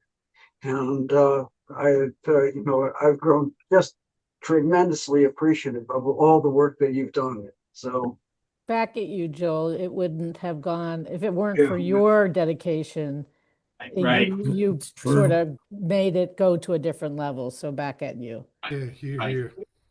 So just wanted to give everybody a chance for last thoughts about your conception of what happened at NYCOSH, or any last thoughts that you have about its impact on you or the labor movement, safety and health in general? So why don't we go in reverse order that I went in to start? Judy, could you start? Well, it had me set up the first national project I set up for both 1199 and the service employees. So it got me in a very different position in the national union. So I remember very little about the beginning of Kosh. I know I'm listed as being on the board, but I really remember very little. Mike?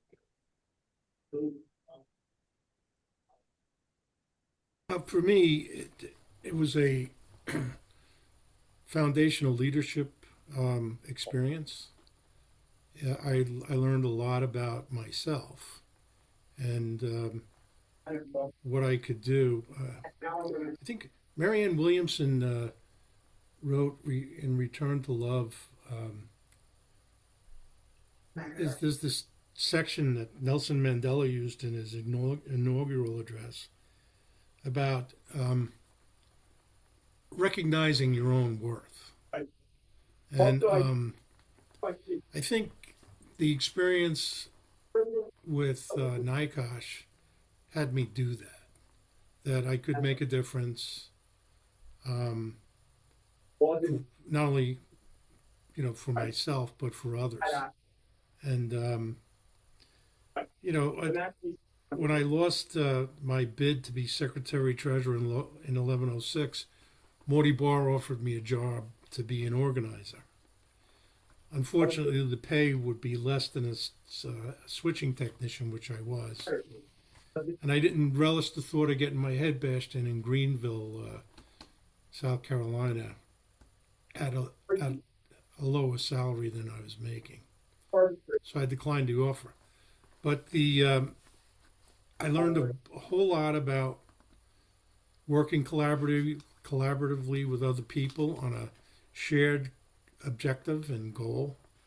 And it made a big difference for my entire life. Franklin?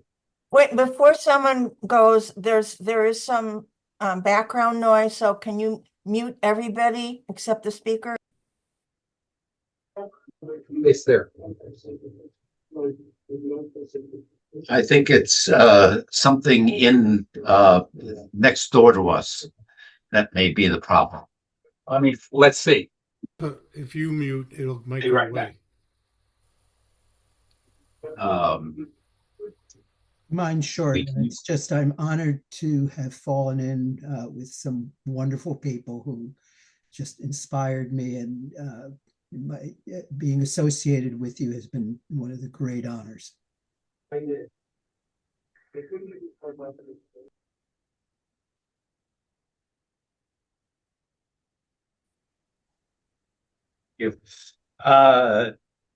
Naomi?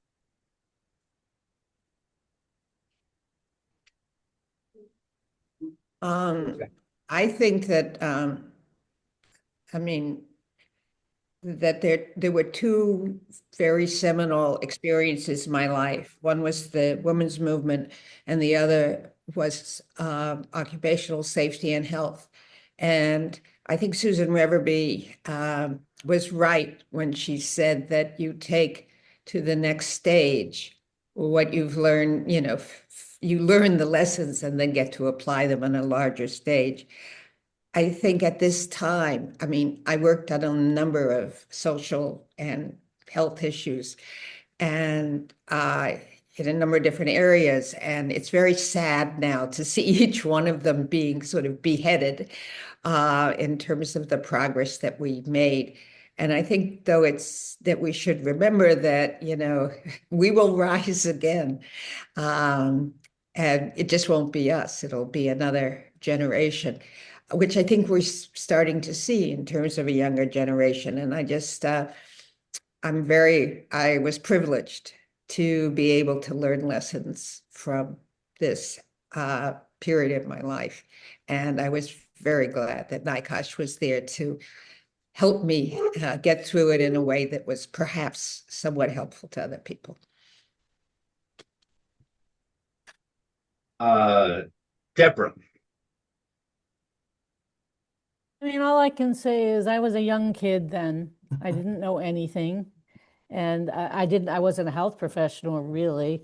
But there was a generosity of sort of what we talked about of spirit. And there was a thing, I think working in occupational health, that dynamic really gave me an experience about how to, about that I actually carry forward in my work. So it was, there was, we could get into all the details of the generosity, but it really has, it framed where I went, what I learned. And, also I got some amazing friends who I've stayed very close with forever, who mean so much to me. So it's just meaningful in so many different ways. So. David Michaels. Yeah, I mean, saying a lot of the same things in some ways, but I mean, there's no question. I'm grateful to everybody on this call and all the people who helped me grow up in safety and health. I was probably the youngest of our cohort. And, I've had a pretty good run, and a lot of it is because of, all of you and the things I learned working with you. And, I moved from New York in the late 90s and really miss the friendship, and then we're staying in touch, but it's from a great distance. And it really I regularly look back on those days in NYCOSH and the various things we did together and the stuff we did, for example, with DC 37 and all, when DC 37 had a New Directions grant or New York State grant, and we went all over the city at crazy hours looking at traffic device maintainers and sewage treatment workers, and just this amazing experience. And yes.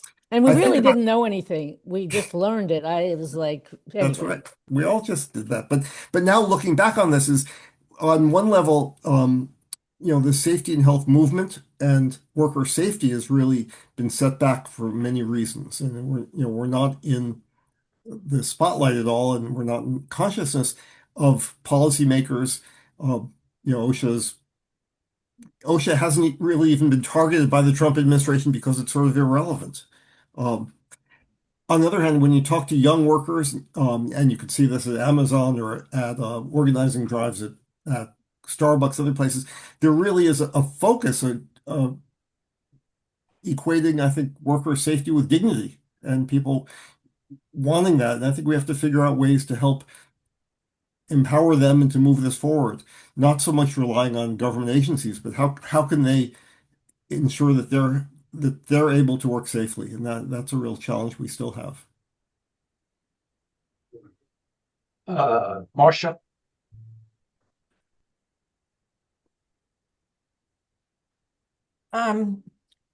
Similar things.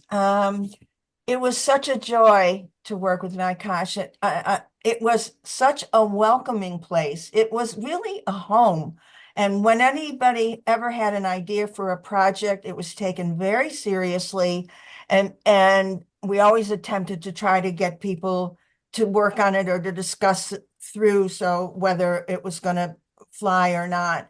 But, moving forward after this very early time, so many wonderful projects, whether it was building support groups for injured workers or the campaign to prevent needle sticks and push for the bloodborne disease standard for OSHA. There was a resurgence of TB in New York City at one point, and we rallied around that and worked very hard on that. And then, of course, the struggle around ergonomics. And it's not just that I felt welcome there and that we worked so well together. I also in my roles at the union, I looked to others from other unions and in the organization when I needed advice or needed to strategize or think through problems that weren't necessarily related to something we were talking about or dealing with in the organization. I knew I could turn to these folks. So we were colleagues, but it was more than that. We were comrades, and as Debbie said, we developed long-lasting, very deep friendships. I feel so lucky to have been part of this organization, and I will always cherish this really talented network of activists who care so deeply about social justice and dignity for America's workforce. Thank you. Dave Kotachuk. Okay, I was afraid you'd call me next because Marcia said it. But to me, when I'm thinking about the past and the future, first, I remember the day that I got involved in health and safety. Tony Mazzocchi came to MCHR meeting at Mount Sinai, and I went, and a couple of other people went, and he talked about health and safety. And, I was amazed. I thought, gee, I never gave a thought to it. I mean, of course, I wore a radiation badge and all that with need be. But other than that, I really didn't think about the people putting the materials in the bottles or the fluids in the bottles. And that day changed my life and changed my direction in terms of where I was going and what I did in my life. And I am happy to say I feel like also everything we all did and the people in the 80s and the 90s did helped build an organization that lives 50 years later. That organization exists and thrives and has a future in making the world a better place. What can you say? Thank you. Yeah. Wendy? My world was certainly expanded by my involvement. I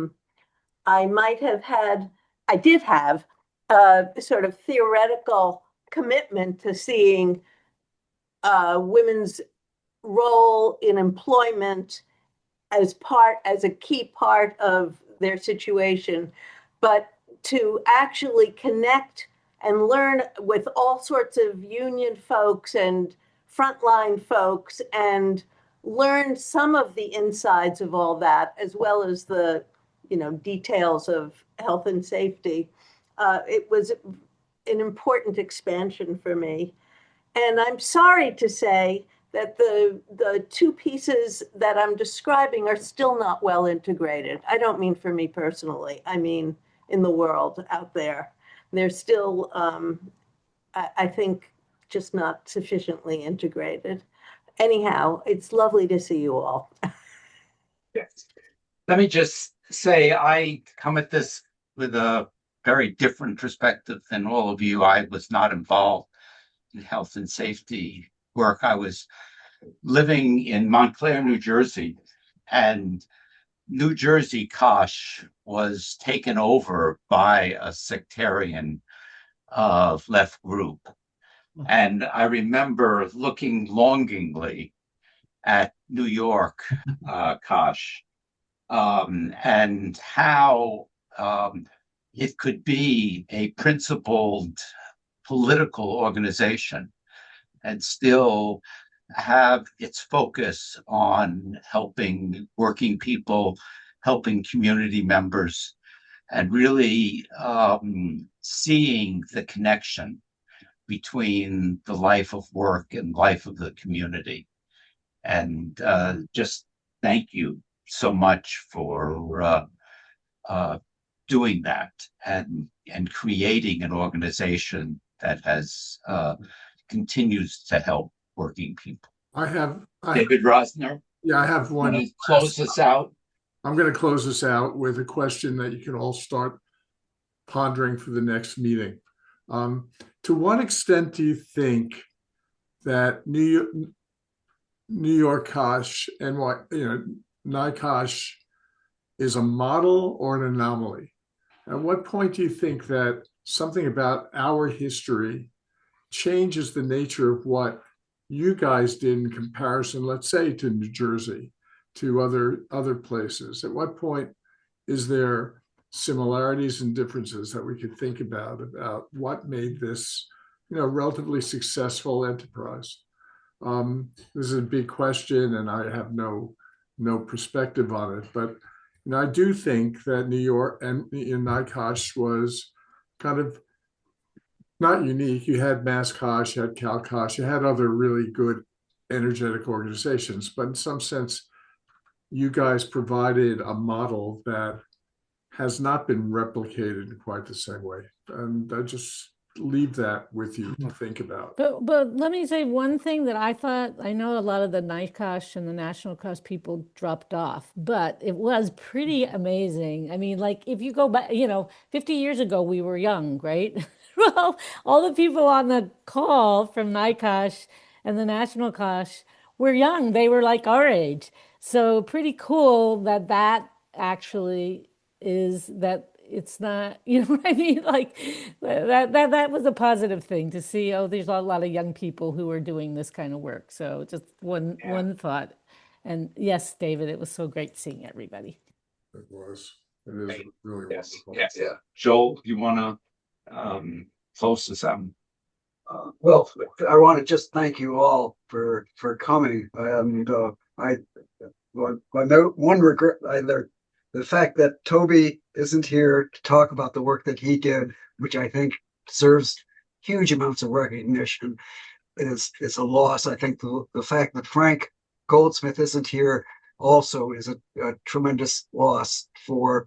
And I think it just we can't.